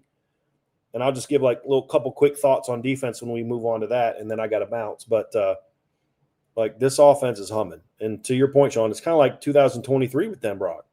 An off day for that defense was like 31, 35, 38 points. They just went and played an SEC team. Again, not a very good defense, but like they made it look like they were playing a G5 team and not a good G5 team. Just athletically, Arkansas really thought coming into this game that we're going to press your receivers and make them beat us. Like they really thought they could do that. And Notre Dame was like, all right, that's not going to go the way you think it's going to go. Well, I mean, Brian, before you hopped on, before we started the show, you and I were talking, and you asked if on FanDuel, if everybody hit their overs. And everybody except for Jeremiah Love's rushing yards, his over-under was set at 101.5. Everybody else hit. Carr hit, Price hit, Fields hit, Raridan hit, Faison hit, Love hit over in his receptions and over in his receiving yards. His receiving yards are set at 22.5, and he had 70. So, he had -1 in the second half, by the way. Yeah. He finished with 5. It was 5 for 70. He was 4 for 71 at halftime. Yeah. Yeah. It was definitely impressive. It was really, really impressive. Could you imagine a coach calling Jonas Walton or Javion Osborne trying to flip him? Just the laughter on the other side of the line, just like, Coach, you got jokes, man. You're a funny guy. I like you, Coach. I like you. That's funny. That's funny. That's funny. Well, gentlemen, let's get ready to talk some Notre Dame defense. Next part here on the Irish Breakdown podcast brought to you by FanDuel. Gentlemen, the defense did what they needed to today. Now, there's some things that they have to do to correct and still improve to move forward, but this was a better showing, big picture, than what we saw the first 3 games. It was, because this was a very electric offense. Brian, I know you got to bounce here soon. Give us your overall thoughts on the defense, man. Yeah, schematically, not a lot changed today, which was frustrating. That still has to get corrected. Still way too soft in coverage. I mean, there was a play on a 2nd and 12 where they ran a 10-yard in cut, and literally the 10-yard in cut was in front of everyone on the 2nd and 3rd level of the defense. Like, that just can't happen. It can't happen. There were still too many holes in the seam coverage. The safeties aren't being as aggressive enough. And, Drake Bowen's got to get – it's a play-action pass. You can't ask your middle linebacker on a play-action pass to then get up underneath a backside seam route. Like, that's got to be a better job with the safety. There's still some of those issues. Arkansas ran all over them the first half, 126 yards at halftime. All those things are true. But 2 things they did very well today that allowed them to be better. Trev, to your point, this is like Arkansas's defense is trash. Their offense is not trash. And 2 things they did really well today. Number one, you give up yards, and then you hold them tight in the red zone and outside the red zone and don't let them get touchdowns. Trev, you and I talked about that. Like, if you hold them to field goals with this offense that you have, that's a win. They did that twice in this game. Arkansas helped themselves. Soft coverage on 3rd and 4 in the first drive. Like, easy outcut. The quarterback just missed it. It wasn't pressure. He just missed it, and it was incomplete pass. Second drive, 3rd and 5. They run a swing route that nobody covers the running back, and it's just a bad ball. But here's the thing. On the 2nd and 5 play, right before that, Arkansas tried to get a big play. They did a bootleg. They were going to try to throw a throwback wheel. I think it was to a tight end, and Kingston was all over it. Read it perfectly. Great job. But just like, man, like, you saw that. You were prepared for that, and you read it. That was a good job by the coaching staff. And then they tried to throw the over, so they ran a wheel and then brought the over underneath. And I think it was Adon Schuler was all over it. They tried to throw it over Adon. It was going to be a really tough catch to make that play. And that put them in that 3rd and 5 where the bad throw on the swing route, Arkansas hurt themselves. But on 2nd down, great play by Kingston and by the defense. And, you end up getting a stop. Then you come out on your 3rd drive, and Arkansas goes right down the field on like 12 plays or something like that, gets a touchdown, and then your offense answers with a score, and then you get the ball back, and this is a really defining moment in the game. It was 21-10, and you really haven't stopped Arkansas's offense yet. They stopped themselves twice. You haven't really stopped the offense yet. You come out on 1st and 10, and so did you guys notice that when they went 12 personnel, kind of like last week, Notre Dame would match them with 3 linebackers? Did you guys see that? They'd take the nickel out and put that guy in. And so 1st and 10, they ran a stretch play. And I didn't think Drake Bowen had been great up to this point in time in the game. The linebackers as a whole hadn't been great. Drake filled on an outside zone and just blew it up. 2nd and 10, Mark Zachary did a great job. They were going to try to run an out cut. And this is the second thing that Notre Dame did a good job of. I thought the DBs were much better at playing routes and the ball today. Not as much staring at the quarterback. Mark saw the out cut, jumped on it. If Taylor Green is accurate with that 2nd down throw, it's 28-10 because the defense just got a touchdown. Mark read it perfectly. And so Taylor Green threw it outside. And then 3rd and 10, they ran a bootleg, and Drake read it, again, perfectly. He was in position, read it perfectly. Adon came down, had great coverage, and forced a punt. It was ball game. Like, because you kicked it back to the offense, and they weren't going to get stopped. And that's when they ran the throwback, the screen pass to Jeremiah at 20. And now the defense can pin its ears back. And if it wasn't for just a terrible backside job by Jordan Patel, which is hey, look, the play call was designed to have Jordan Patel playing backside. I mean, I can't blame that one on Chris Ash. And Jordan just kept biting down, didn't read it at all. Jaden Osbury did a bad job on that play. He runs for 55 yards. and you're like, man, 28-17, you know. But then what happens? Defense buckles down. Even after giving up that big play, defense buckles down and holds them to what they get, a 54-yard gain. They get it 1st and 10. First, the very next play, they're running a screen pass, and they actually have it downfield. It's set. But Jason Onye senses that they're about to run a screen, drops. It's not what that wasn't play calling. And that's not a knock on Chris Ash. But Onye sees that, drops underneath it, and forces the incomplete pass. Like, that really kind of messed things up for them. And then that allows Boubacar to get a big sack, totally negates what they did, and that forces them to kick a long field goal that they made. And the 3rd down run play, like that, I saw that coming a mile away, and so did Boubacar, because he wasn't thinking about Taylor Green at all. He closed right on it. I thought that was a tremendous job. Like, that sequence of events right there after that long run, making that – so yes, did the defense schematically improve today? Not really, but they made stops when they needed to make stops. The secondary was more aggressive. Like, even the play, the second half, game was over. The play where Jaylen Brown got hurt, that was a bad injury. But you could tell Mark knew the guy had a step on him. So instead of trying to play the ball and, like, you know, recover, like, he just looked – if you go back and watch it, he looks right at Jaylen Brown, never looks at the ball. And as soon as Jaylen Brown shot his hands, Mark Zachary shot his hands right through it. That is great coaching and great improvement by a freshman. He was so much better today than he was the last 2 weeks. So much better. And honestly, guys, this secondary looks very different when it's a Don and Tate Johnson side by side. Way different. And with Devontae Smith and nickel. Now, we did see some Dallas Gold today still. He played great. But I think the big improvement today wasn't the scheme was any better, because it really wasn't. It was your secondary played better. They were more aggressive. And you had guys make big plays and big moments. And kudos to the coaching staff. Like, look, Jason Onye did a great job reading that, but he clearly was prepped in game plan, watching and being prepared by Chris Ash, by Al Washington, that they knew something like that was going to come, and he read it perfectly, drops out of his pass rush, gets underneath it. That was a game-changing play. That put the game away. So I got to give the defense credit, even though I'm still frustrated that the scheme isn't what it should be. It's still too soft. They still give too many open runs and things like that.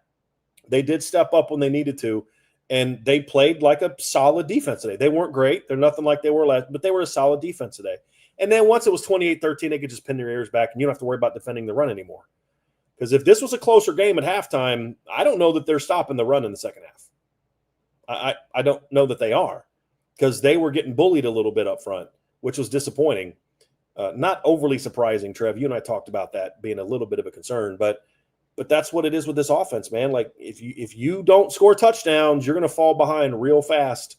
And props to the defense for holding them to field goals, the just big individual plays. Kingston with the big play on one of their drives. If Kingston doesn't read that perfectly, the guys, that might be 6. I mean, Petrino was drawing that up. He thought he was going to get a touchdown. This is a very undisciplined defense and all those things, but man, he dialed it up and went, and called it. And it was actually a great play call, but Kingston and Don both read it perfectly. That's great preparation. You got to give Chris Ash some props on that, because they were prepared for that stuff. They were prepared for the gimmicks. They were prepared for the boots. They were prepared for the throwbacks. They were prepared for the wheels. And that's where you give them credit for. So even though I don't love that the scheme hasn't changed, they were far more prepared for what was being thrown at them. There was only a couple times you saw receivers just wide open in blown coverages. So, with the talent they have, if you just prepare them and, just kind of let the DBs kind of, be more aggressive, they're going to make enough stops to where you just can't beat this team with this offense playing the way that it did. So that's why I would just get that out. I know you guys are going to have a lot more to say, but I just felt like that was a really crucial moment.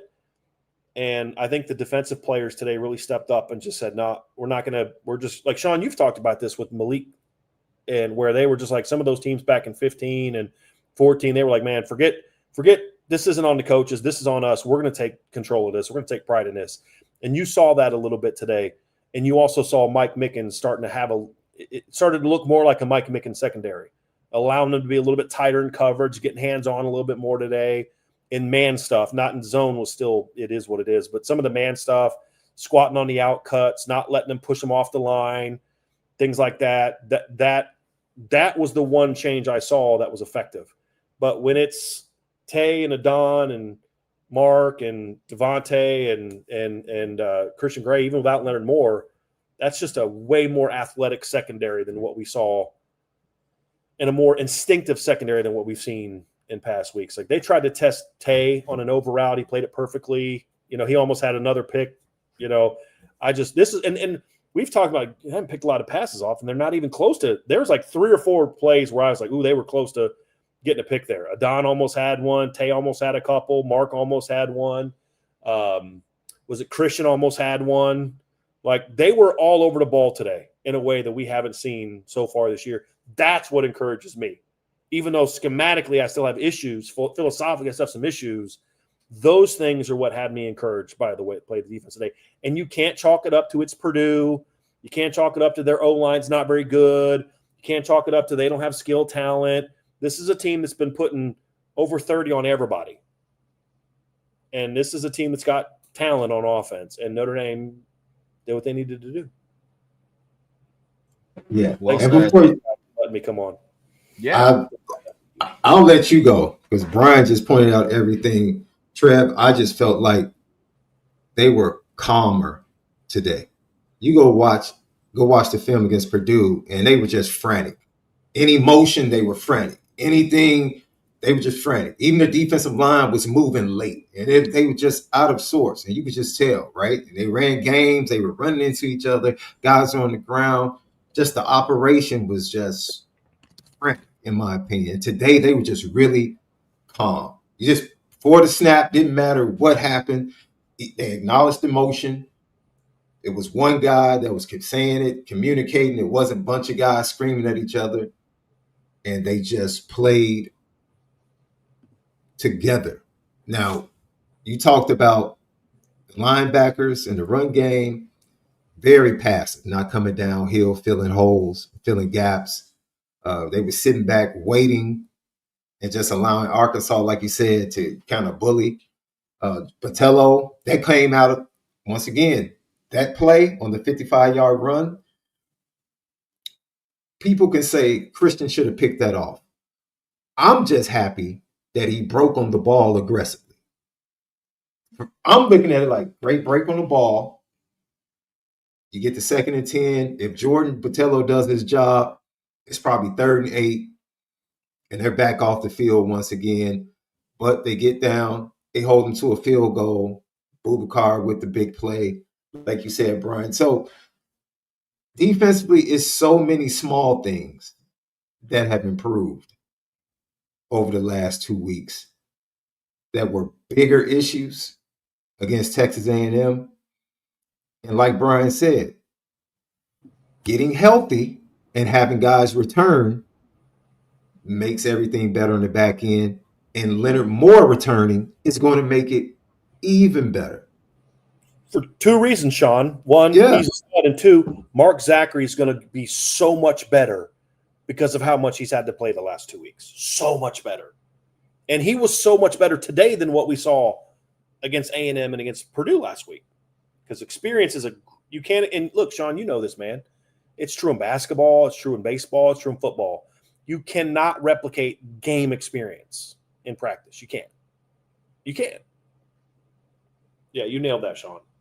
And it was obvious, like you said, that Petrino watched what had plagued Notre Dame. And he was searching for those big plays based upon those tendencies. And they had an answer for all of those questions and challenges. That's just improvement. That's improvement. The run game, yes, needs to improve. They had been doing a pretty good job up until today. I think I said if you look at what the running backs did, mainly in the first half, they didn't get a chance to, go back to that. Mike Washington was going a little bit in the first half. Braylon Russell out of the 2-back set, kind of running from the fullback, especially in some short yardage situations, got going.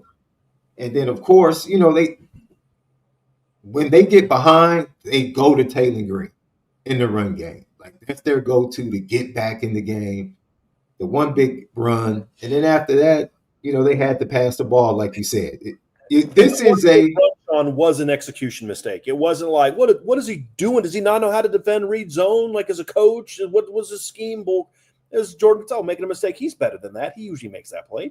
He got low. He wanted to go make a play. That stuff happens. But I can live with that stuff if the other things are better. Sean, I think you pointed something out that I did not in my long rant that I think is very, very telling. It did not look like there was as much when they would motion, a million things is going on. That's a great observation. Not a lot of it impacted the line, the linebackers, and the secondary. It would be either Devontae would trail, or they would just roll.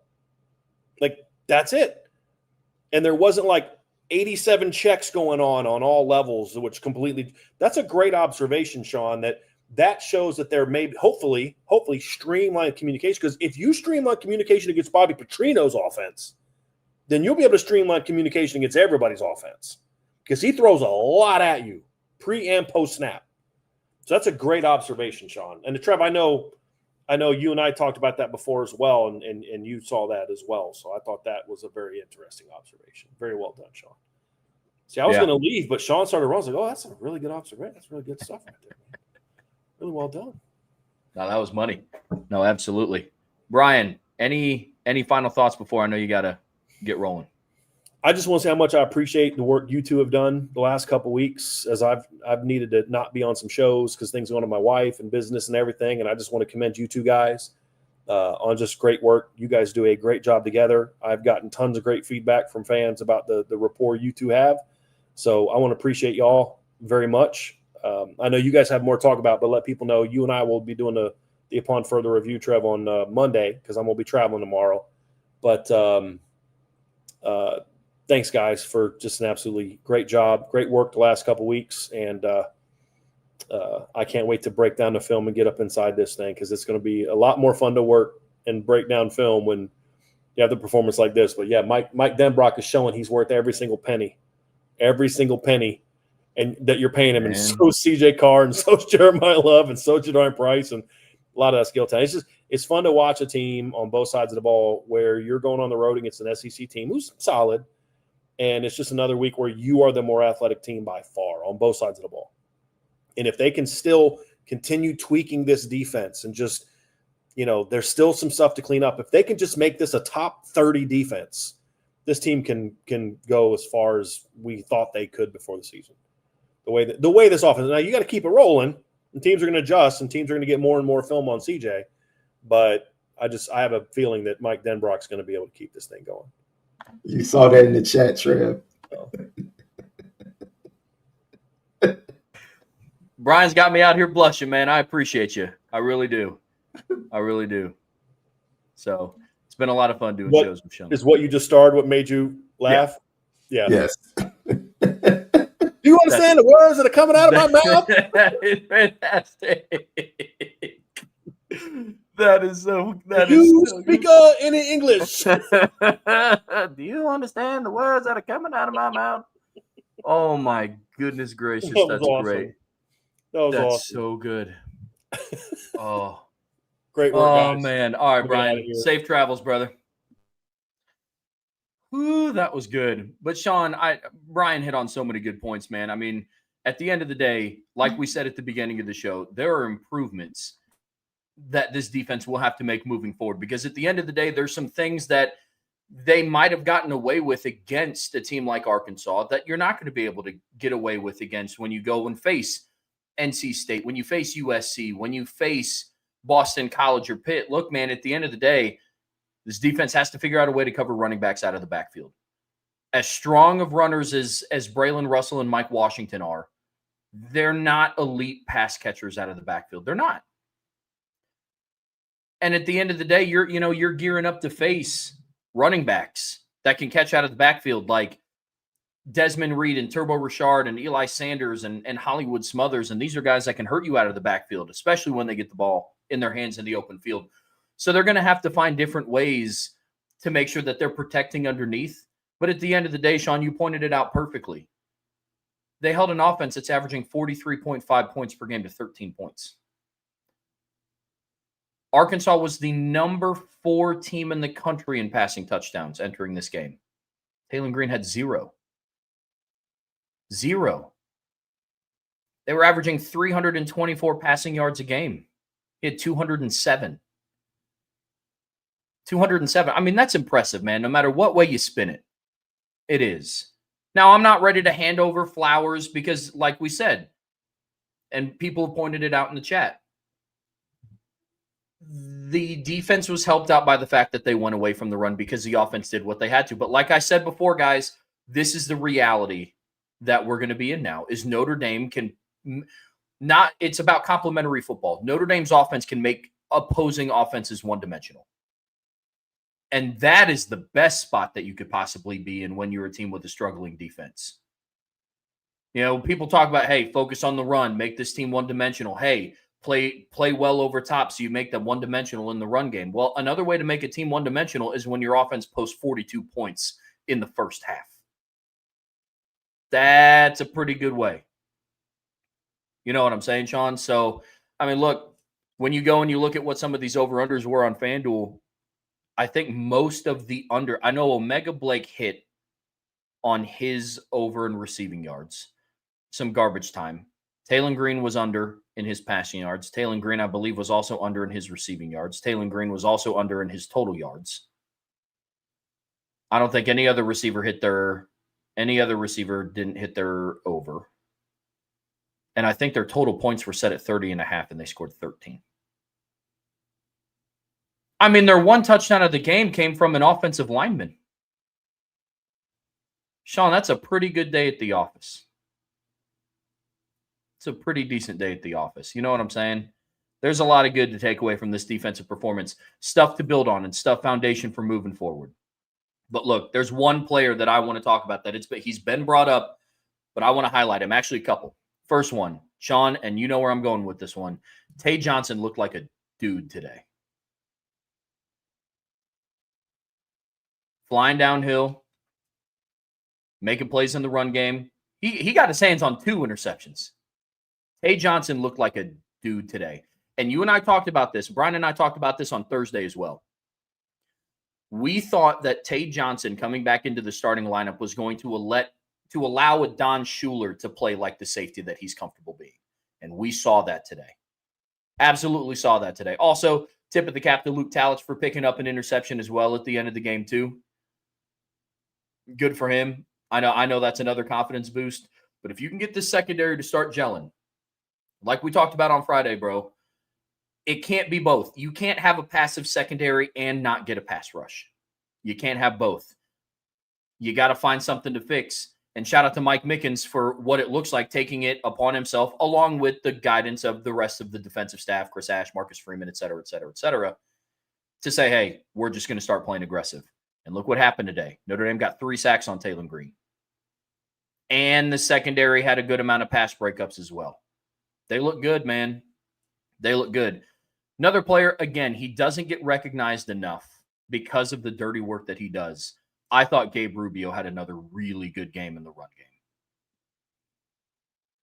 You brought it up at the start of the show. You said Gabe Rubio is trying to get some NFL attention, bro. He is absolutely doing that. The hit he put on Mike Washington blindside. I know Mike Washington thought he had a move coming, hole opening up, and all of a sudden, 320 from the blind side, right in your ear hole. Mm-hmm. I've never felt that. I've never had a shot like that, but I'm sure that does something to your brain. It probably does something to your psyche. Like, man, where the heck did that come from? I never saw it coming. He has been, man, he has improved so much as a player. He really has. He's improved so much. But go ahead, finish your point, Trev. I just want to go ahead and just kind of pile on about Gabriel Rubio. No, man. I mean, it's you and I see that the same. Gabe Rubio had a really good day today. Boubacar had another good day today. I'm interested to go back and dive into the film. I'm excited to do that with Brian as the weekend goes on and we have upon further review on Monday. But I noticed Bryce Young a little bit more today than I had in previous games in both phases. I know, like, not to say that he was getting after the quarterback a lot, but fundamental things. I thought he set the edge a little bit better today in the run game. I noticed that a little bit. Not too many backside cuts. I thought Bryce Young flashed a little bit. He had one play where he had the edge set and just kind of, I don't know why he went back inside.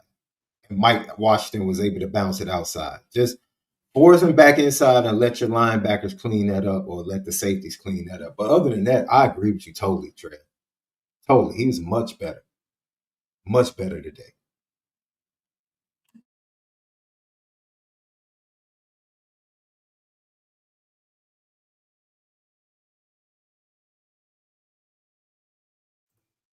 Definitely thought I took myself off mute. Doesn't happen often. Doesn't happen often. But look, man, the second they let these linebackers loose, I think that's the next step in this evolution for this Notre Dame defense. But the second they take the harness off of these linebackers, I think this defense is going to start doing some things, man. I really do. Do you think that was tied to the way the secondary was playing? Why they didn't unleash the linebackers? I'm trying to be empathetic, man. I really just don't want to pile on and just say, man, it's been bad. Today was just kind of because you heard Jaden Osbury talk about the need to be aggressive. And you didn't see that to start the game. So it was like, yo, what's really going on? So I'm just perplexed right now, right? Yeah. Because that talent there is it's too good. They're too talented at linebacker to not allow them to play free. My hope is that when they go and run back the film and they see how the secondary played more aggressively, I'm hoping that will cause for the linebackers to be triggered a little bit more. I mean, look, you had Drake Bowen run somewhat of a spy on Taylor Green on that 1 3rd down play. Played the angle well. Cole Mullins, shout out to Cole Mullins. Christopher Crosby brought him up in the chat, but also got a pressure on that play as well. Played well outside, chased Taylor Green out of the pocket, and then Drake Bowen came and cleaned it up, forced a throwaway. But no, I think so. I think it's a little bit of it. Sean, to your point about the secondary playing the way that they did today, causing the linebackers to still maybe try not to give up anything underneath. Now, like we've talked about so many times, the way that you don't give up stuff underneath is to not drop to 7 yards of depth when they only need 5 yards. You play aggressive, you get hands on people. But at the end of the day, I'm hoping that that's going to be the next step in the evolution of this defense. I really do. Because once guys like Bowen and KVA saw Madden out there in some meaningful snaps, Osbury, once they start to trigger, I think that's going to be the next step forward in a really good evolution for this Notre Dame defense. Because once that happens, man. But at the end of the day, I'm going to keep saying it. The world that they live in, the world that we live in right now is if Notre Dame's offense can keep humming like this, that is how you make a team one-dimensional. And the defense is going to have to continue to play off that. And then the second the light bulb hits for the defense, whether that's Chris Ash or Al Washington or Max Bulla or Mike Mickens and the players, then this team is going to really start rolling. But they got off to a good start, beating Arkansas 56-13, man. I'm still shocked that this defense, at the end of the day, Arkansas had 9 drives. They were held scoreless on 6 of them. That's a good day. Now, I think half were some of it was on Arkansas, like the 2 drop passes on 3rd down, but those weren't in the red zone. The turnover on downs that came late, the score was out of it, so the defense could pin their ears back, but you still got to execute. I mean, they knew what was coming against Purdue, and they gave up 30 points to Purdue. So there's good to take away, but still a long ways to go. Is that a fair way to sum up the defense, Sean? Good performance today, but still a ways to go. Still a ways to go. Like I said, at first, my first thought was I would put it in the B range as far as a grade. But then I said, well, you know what? This was an explosive offense with an elite play caller. Let's not overlook that. Bobby Petrino is one of the best at calling plays and scheming against teams. So that's what they went up against. And so they were one or two plays from, if Christian Gray comes up with that interception, Notre Dame probably has 7 more points, and they don't have that field goal, right? Then we're talking about they gave up 10 points, right? I think they really focused on coverage because of who they were playing, and they were willing to allow the front 6 or 7 to show what they could do against the run, because they felt comfortable enough knowing we're going to put points up. So we're going to stop the explosives, and be better in coverage and pretty much force them to run. Arkansas tried to force Notre Dame to beat them with the pass. Notre Dame came in with the mindset, you're going to have to beat us running the ball because we're not giving up the explosive plays that we know you want. That's what your offense thrives off of, explosive plays in the passing game. We're not giving you those. And you talked about it. Taylor Green was ineffective. 3 sacks on the day. Both safeties. Adon Schuler, 9 tackles, 1 forced fumble. Tay Johnson should have had a pick. He had 5 tackles on the day. So the safety, we were complaining about safeties early in the season. And like you said, insert Tay, who probably should have been starting, getting more reps from the beginning, and bring Adon Schuler back for a whole game. This is what you get. And once again, they've been without Leonard Moore, right? So you expect that, they can kind of, what's the next step? The linebackers can get activated more. They can get a little bit better. They did the crossfire, linebacker blitz. I love that. Give them something different to do. Drake and KVA were great on that one. And then you point Elijah Hughes and Cole Mullins. We said on Friday, they deserve reps. They deserve more reps because of what they showed against Purdue. And they were rewarded for that. And what did they do with the extra reps? They popped and showed and flashed again. So when you get guys like that flashing, and they're supposed to be like third on the interior, the third group on the interior, you feel good about that, right? Did Heinisch play today? I was trying to remember. I didn't see him a lot. I don't remember seeing him a whole lot. And the last time I checked, the defensive snap counts didn't. So maybe he was one of those that, Notre Dame doesn't get the opportunity to put out an injury report right before kickoff. So I'm going to go back and look and see in the post-game press conference if that was covered at all. Yeah. But no, that's a good observation. Yeah. But, man, look, there's a lot of good. And there's still a lot to work on, which I don't have a problem 4 games into the season. Right? Good. Continue to improve. Continue to get better. And you're going to have opportunities against good quarterbacks to test yourself and see how you've improved. See, that's why I look at the rest of the schedule, especially the next 3 games, okay, we're going to see whether or not this Arkansas game was a fluke. And we're going to see whether or not they can continue this and build some consistency. We're going to see if the pass rush can get better. They talked about Dusty Dvorak said it. He was like, yo, I expect Boubacar Traore as the season gets on to get better. We talked about that. You're coming back from an ACL. He's going to get stronger. He's going to get a little bit twitchier. And you'll see the best of Boubacar moving forward in this season as well. I think Jordan Patello, he played with some fire today. He had a big play and he was talking to the offensive lineman. I love that. And you're seeing the energy come back, right? You saw the guys doing the seatbelt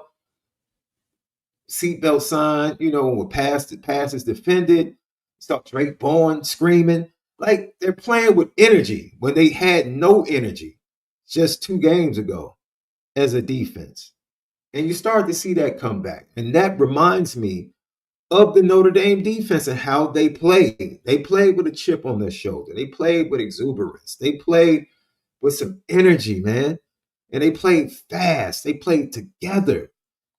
And it might be in a different package with Chris Ash, but if that's going to be at the core of who they are, and you talk about the talent that they do have that comes back as they get healthy, you have to feel good about what the defense showed today and what they possibly could show moving forward for the rest of the season. No, I think that's extremely well said, Sean. I really do. What do you say? What do you say we get to some super chats and let everybody get back to watching some college football to finish out their Saturday afternoon? How about that?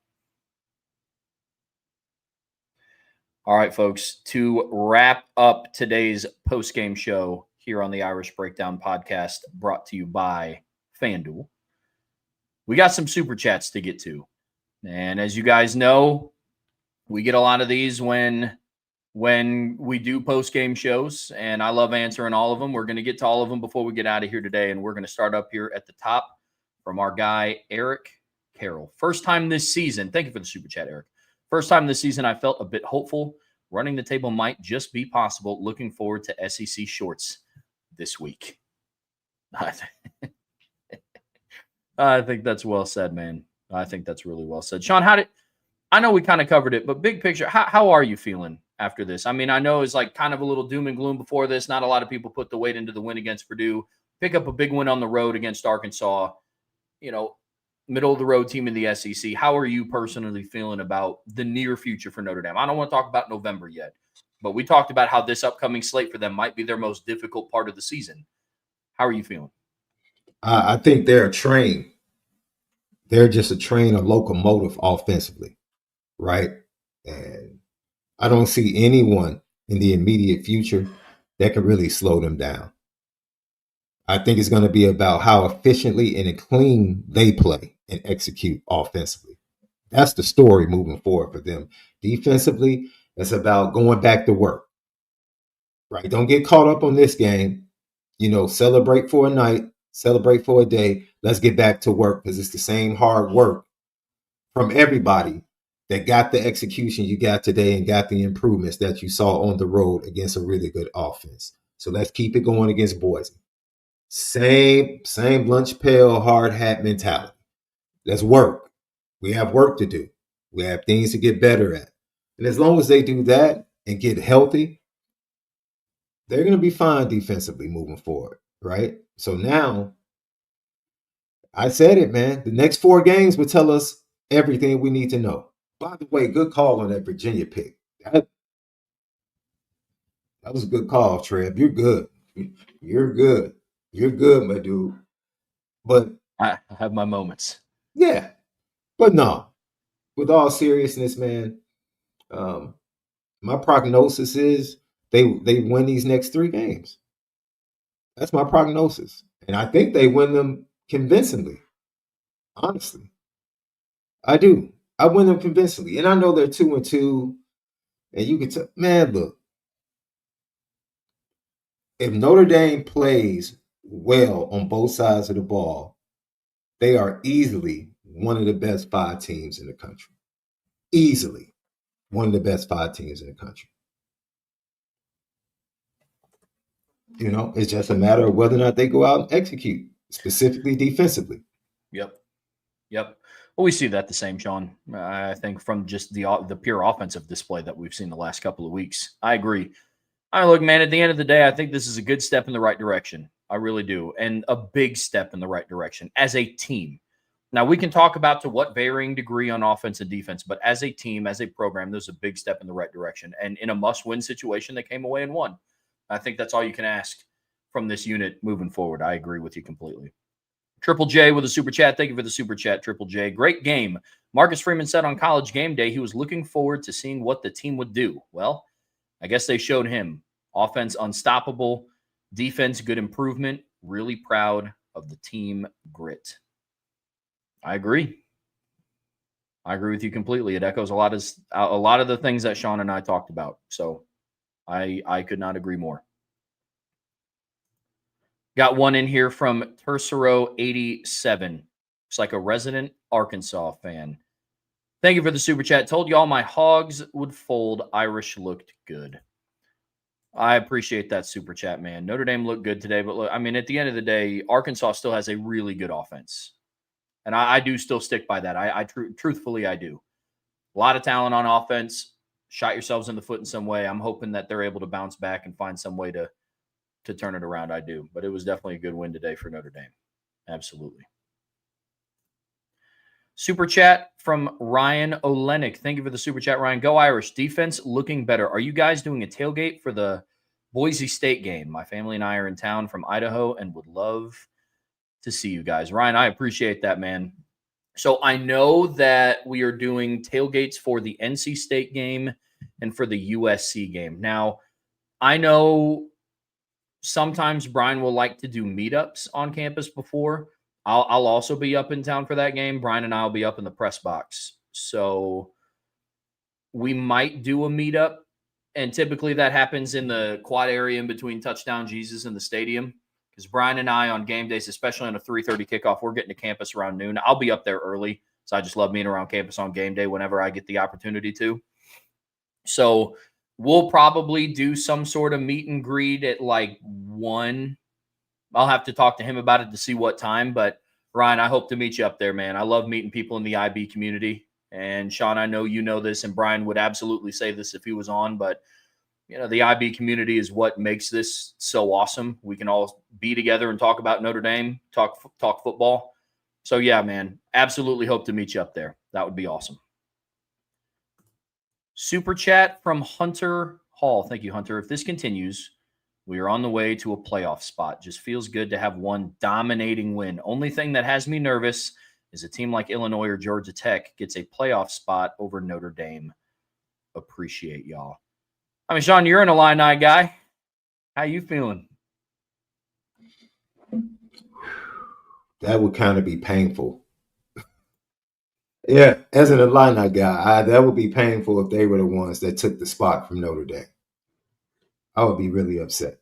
Because even as I sit here, Notre Dame would probably be favored by a touchdown against Illinois right now. 2-2, they would be favored over Illinois. Anybody that objectively watches football, come on, man. Like, that's my team. Maybe not a touchdown, but Notre Dame would be favored in that game. They would be favored in that game. Okay. What would your hypothetical spread be if it was at Illinois versus in South Bend? If it was in South Bend, I think it would be like a 5.5, 6 point to start. Okay. If it was at Illinois, 3, 2.5, 3, 2.5. Yeah. Yeah, 3, 2.5. Because honestly, did you see what Indiana did to that defense? I did. Come on, man. Yeah. Yep. And Luke Altmaier, anytime he sees a pretty decent defense, which Notre Dame hasn't proven consistently that they are, but yeah. I don't know if Illinois loses 2 more games. They definitely lose 1 more because that I see on the schedule. I said the USC, regardless of whether or not they beat Indiana, the USC game was the pivotal game moving forward. I think they get Ohio State at home. That sounds right. I think they have Ohio State at home. That's like the only other big time opponent they had, if I'm not mistaken. That sounds right. Yeah. I don't know where the Washington game is. Washington really can't score. Yeah, I'm looking at it right now. It's 14-6. Ohio State's driving. They just got a holding call. Yeah. So yeah. Ohio State, I definitely see as a loss. That's why the Indiana game was so huge if they wanted to go to the playoffs. Yeah. Yeah. Our guy Bernie's calling the shots on you, Sean. Hey, Bernie, I agree. I don't think it will be close. I really don't. I don't know if they win by 67. I, as a Notre Dame fan, wouldn't be upset. I know Sean would be upset. Sean's my dude, so I wouldn't be celebrating it because Sean would be upset. I'd be celebrating it because Notre Dame won. How about that? Facts. How about that? Got a super chat in here from Josh Phillips. Appreciate that, Josh. Offense, amazing. In all caps. Defense, much improved. Mm-hmm. Agreed, man. I mean, that's what we talked about in the show today. Defense did what they need to and put the offense in a position to succeed. The offense did a good job capitalizing in every opportunity they had in the first half. The offense did a great job of making Arkansas's offense one-dimensional. Sometimes it's that indirect matchup that we talk about sometimes, Sean, that really takes the day. Makes a difference. I agree. Super chat from Charlie Weiss, last belt loop. Thank you for the super chat, Charlie. Big win. Knapp looked good. Ash as well. The defense looked good today. They look better, more improved, but there are still some things schematically that they need to fix on defense. They got to find a way to cover running backs out of the backfield. They do. They have to find a way to be more effective generating pressure and not wait until late to start sending more than 4-man pressures. But yeah, as a whole, the defense looked good. And I thought Knapp did too. The offensive line is one, Sean, that I wish I had a more keen eye for watching it live. Like I noticed the big stuff. Like I noticed Billy Schrauth blocking 2 guys at once, but I don't notice some of like the smaller nuances. That's why it's all the more reason to be subscribed to the premium message boards, because that's where we do the upon further review. So that's one that I absolutely think that I'm hoping to have some even more positive takeaways from the offensive line when we dive into the film. Did you see anything outside of what we've talked about, Sean, about the offensive line? No, they were just consistent. I think in the second half when Arkansas tried to come out and like be more aggressive, especially in the trenches, there's a couple of reps where I know some early penetration. They allowed Hall to get in the backfield. I think he beat Ashton. Like it was zone, and Ashton was expecting him to slant, and he kind of cut back and beat Ashton backside and penetrated. But other than that, just individual plays like that, nah, I think they did well. I did well, and I'm not about to sit here and diminish what they did by saying, well, Arkansas really doesn't rush the passer well. No, they played well. Like, do your job. Regardless who you're facing, do your job. And they did. They handled some big boys up front too. Yeah, they did. That was not a small defense. I mean, Sean, I would go as far to say this about the offensive line. I think that this is the best performance I've watched a Joe Rudolph coached offensive line have against a defensive line that has that much weight. I am, before diving into the film, confident in saying that. I mean, listen, left to right, guys. Arkansas's defensive line went 6'6", 275, 6'5", 323, and I think that's a generous 323, because if you look at Cameron Ball, that young man is not 323 pounds. He's a little bit bigger than that. They have Ian Gefford, who's 6'5", 387, and they rotate defensive ends on the other side between a 6'4", 240-pound guy and a 6'5", 270-pound guy. Yeah. I would go as far to say that this is the best performance a Joe Rudolph coached offensive line has had against a defensive line that has this much weight. Do you agree? Yeah, I definitely would agree. And their performance as an offensive line the last 2 weeks, that's why you see the production and the scoring, because the offensive line, where it all starts, continues to improve. And if they do that week to week, man, I don't know what the scoring totals are going to be over the next 8 games. I mean, look, man, like Brian said it best, you don't have 641 total yards of offense if your offensive line doesn't handle business. Plain and simple. And I think they did that today. Got a couple of super stickers in here. One from Christopher Galloway. Appreciate you, man. It's been a minute since we've seen you in the chat. Good to see you again, man. Good to see you. Craig Honeycutt also has one in the chat, super sticker as well. Thank you for that. Our guy Swan has one in here. Go Irish. Appreciate that. Could not agree more. Good day, man. I wasn't lying, man. I was nervous coming into this game. I was going to the store today. Lauren and I got stuff to make some buffalo chicken dip for the game. And I was just walking through the store, and I was just on my sad boy stuff. I was just walking around the store. I was like, man, they're just going to give up so many points today. And they're putting so much weight on the offense, and they're hanging around. They're absolutely hanging around. It was a fun win today, that's for sure.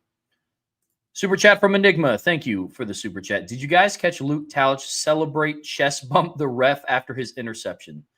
Too funny. Did he do that? He did. He lost a little bit. I'm not mad at him.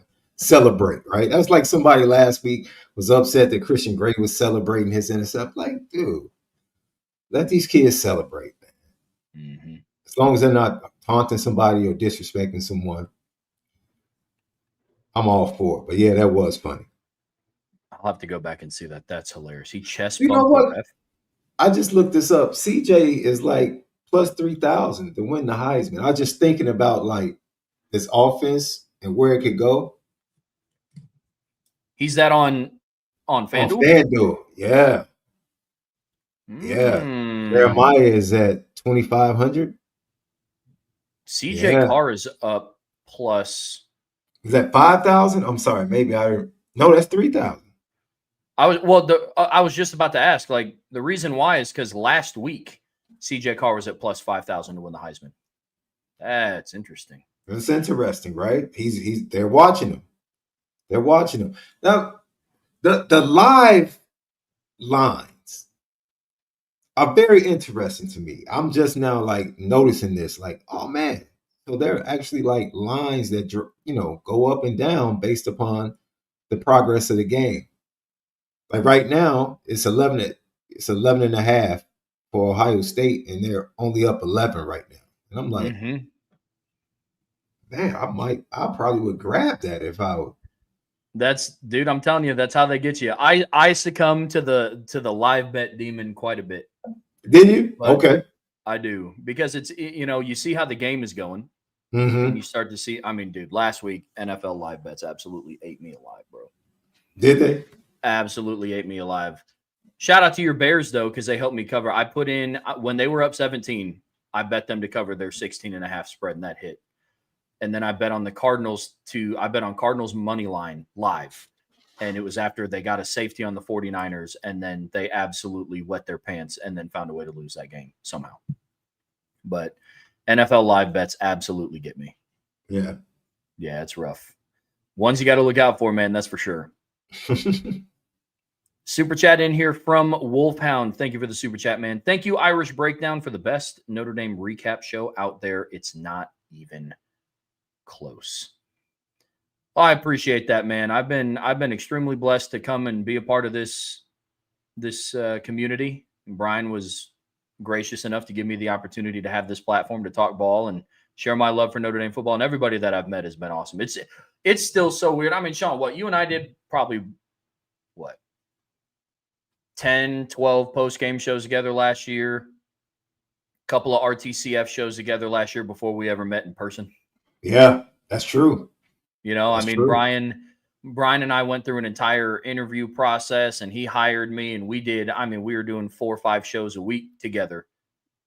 We probably did at least 100 shows together before I met him in person. But the cool thing is everybody that I meet, from the people that I work with to the members of the IB community that I meet, everybody's awesome.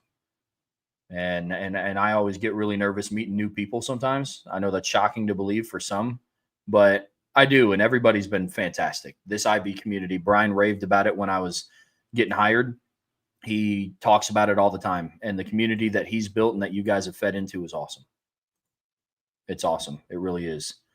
But it is weird, though, Sean, that we did so many shows together and we didn't meet in person for a minute. It was cool, though. No, I agree, man. That was good stuff. That's a ball, man. IB is the best. Man, I'm saying. No, it's been awesome. It's awesome. Patrick Duffy with a super chat. Appreciate you, Pat. Knapp looked like a real offensive tackle today. Faison is now a legit, very good receiver. He blocks, makes tough catches, and has that sprinter's speed. Look, man, we've been talking about Faison. We just needed to see him healthy. And this is what a healthy Jordan Faison gets you. And he is very, very efficient. I mean, I think he's still your team leader in receptions. He's got to be close to being your team leader in yards. I think he's still tied for the team leader in touchdown receptions. Mm-hmm. So Jordan Faison's been balling. But with Knapp, yeah, I mean, he took a good step forward. There's still stuff about him being uncomfortable playing in space and feeling out for space. There's some things that he needs to correct technically.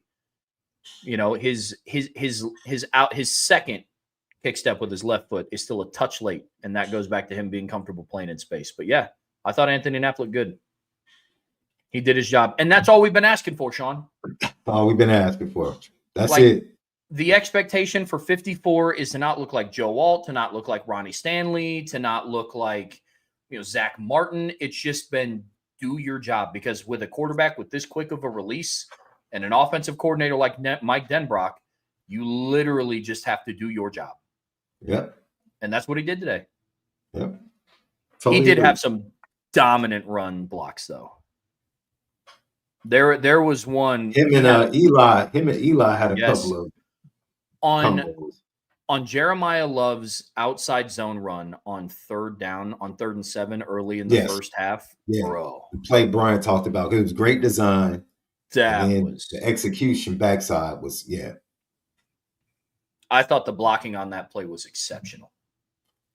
I thought it was exceptional. I mean, Anthony Knapp did a great job pivot blocking in, bench press the defensive end into the guard, and then Eli Raridan had a great combo block. He helped chip that end and helped Anthony Knapp pivot back in, moved up to the second level, blocked the nickel, Jordan Young, and that sprung Jeremiah Love free to pick up well more than what he needed. I thought that was fantastic. I thought that was absolutely fantastic. Then the last one we're getting here to today, it's not a super chat, but I felt like bringing it up today because it's a good day. It's Saturday, and Notre Dame just picked up a big win from Rob Tidoff. Great win today to make my 50th birthday even better. Happy birthday, man. Glad you got to watch Notre Dame handle business down in SEC country on it. Hope you have a good rest of your day. But we're going to let everybody get back to watching some college football because there's some good games going on right now. Ole Miss is beating LSU right now at home 17-7. They have the ball. Washington's driving in a 17-6 game right now against Washington. Texas A&M is beating Auburn 13-3. Tennessee on the road against Mississippi State. Brian called this. He said that Tennessee could be on upset alert on the road against Mississippi State. It's a 17-17 ball game. And then Indiana at the end of the third is still deadlocked 10-10 against Iowa. So there's going to be some really good football on the rest of this afternoon. So I got some work to do. Got some articles to crank out. Sean, pleasure as always, my friend. Listen, folks, until next time, make sure you guys hit that like button. Make sure you're subscribed to this channel. Whatever streaming platform you listen to us on, whether it's Spotify podcasts or Apple podcasts, we would greatly, greatly appreciate a 5-star review. But as always, the best way to support what we do here, you see it scrolling down there at the bottom of the screen. Subscribe to the premium message boards at boards.irishbreakdown.com. That's where Brian and I are going to be posting the film breakdown of this game. And I don't think that's going to be one that you're going to want to miss. And that's going to be for premium message boards only in the Champions Lounge at boards.irishbreakdown.com. So for Sean Davis, I'm Trevor Trowbridge. After Notre Dame's 56-13 win, have a great rest of your weekend. Be safe out there. And until next time, go Irish. We'll see you back here very soon on the Irish Breakdown Podcast.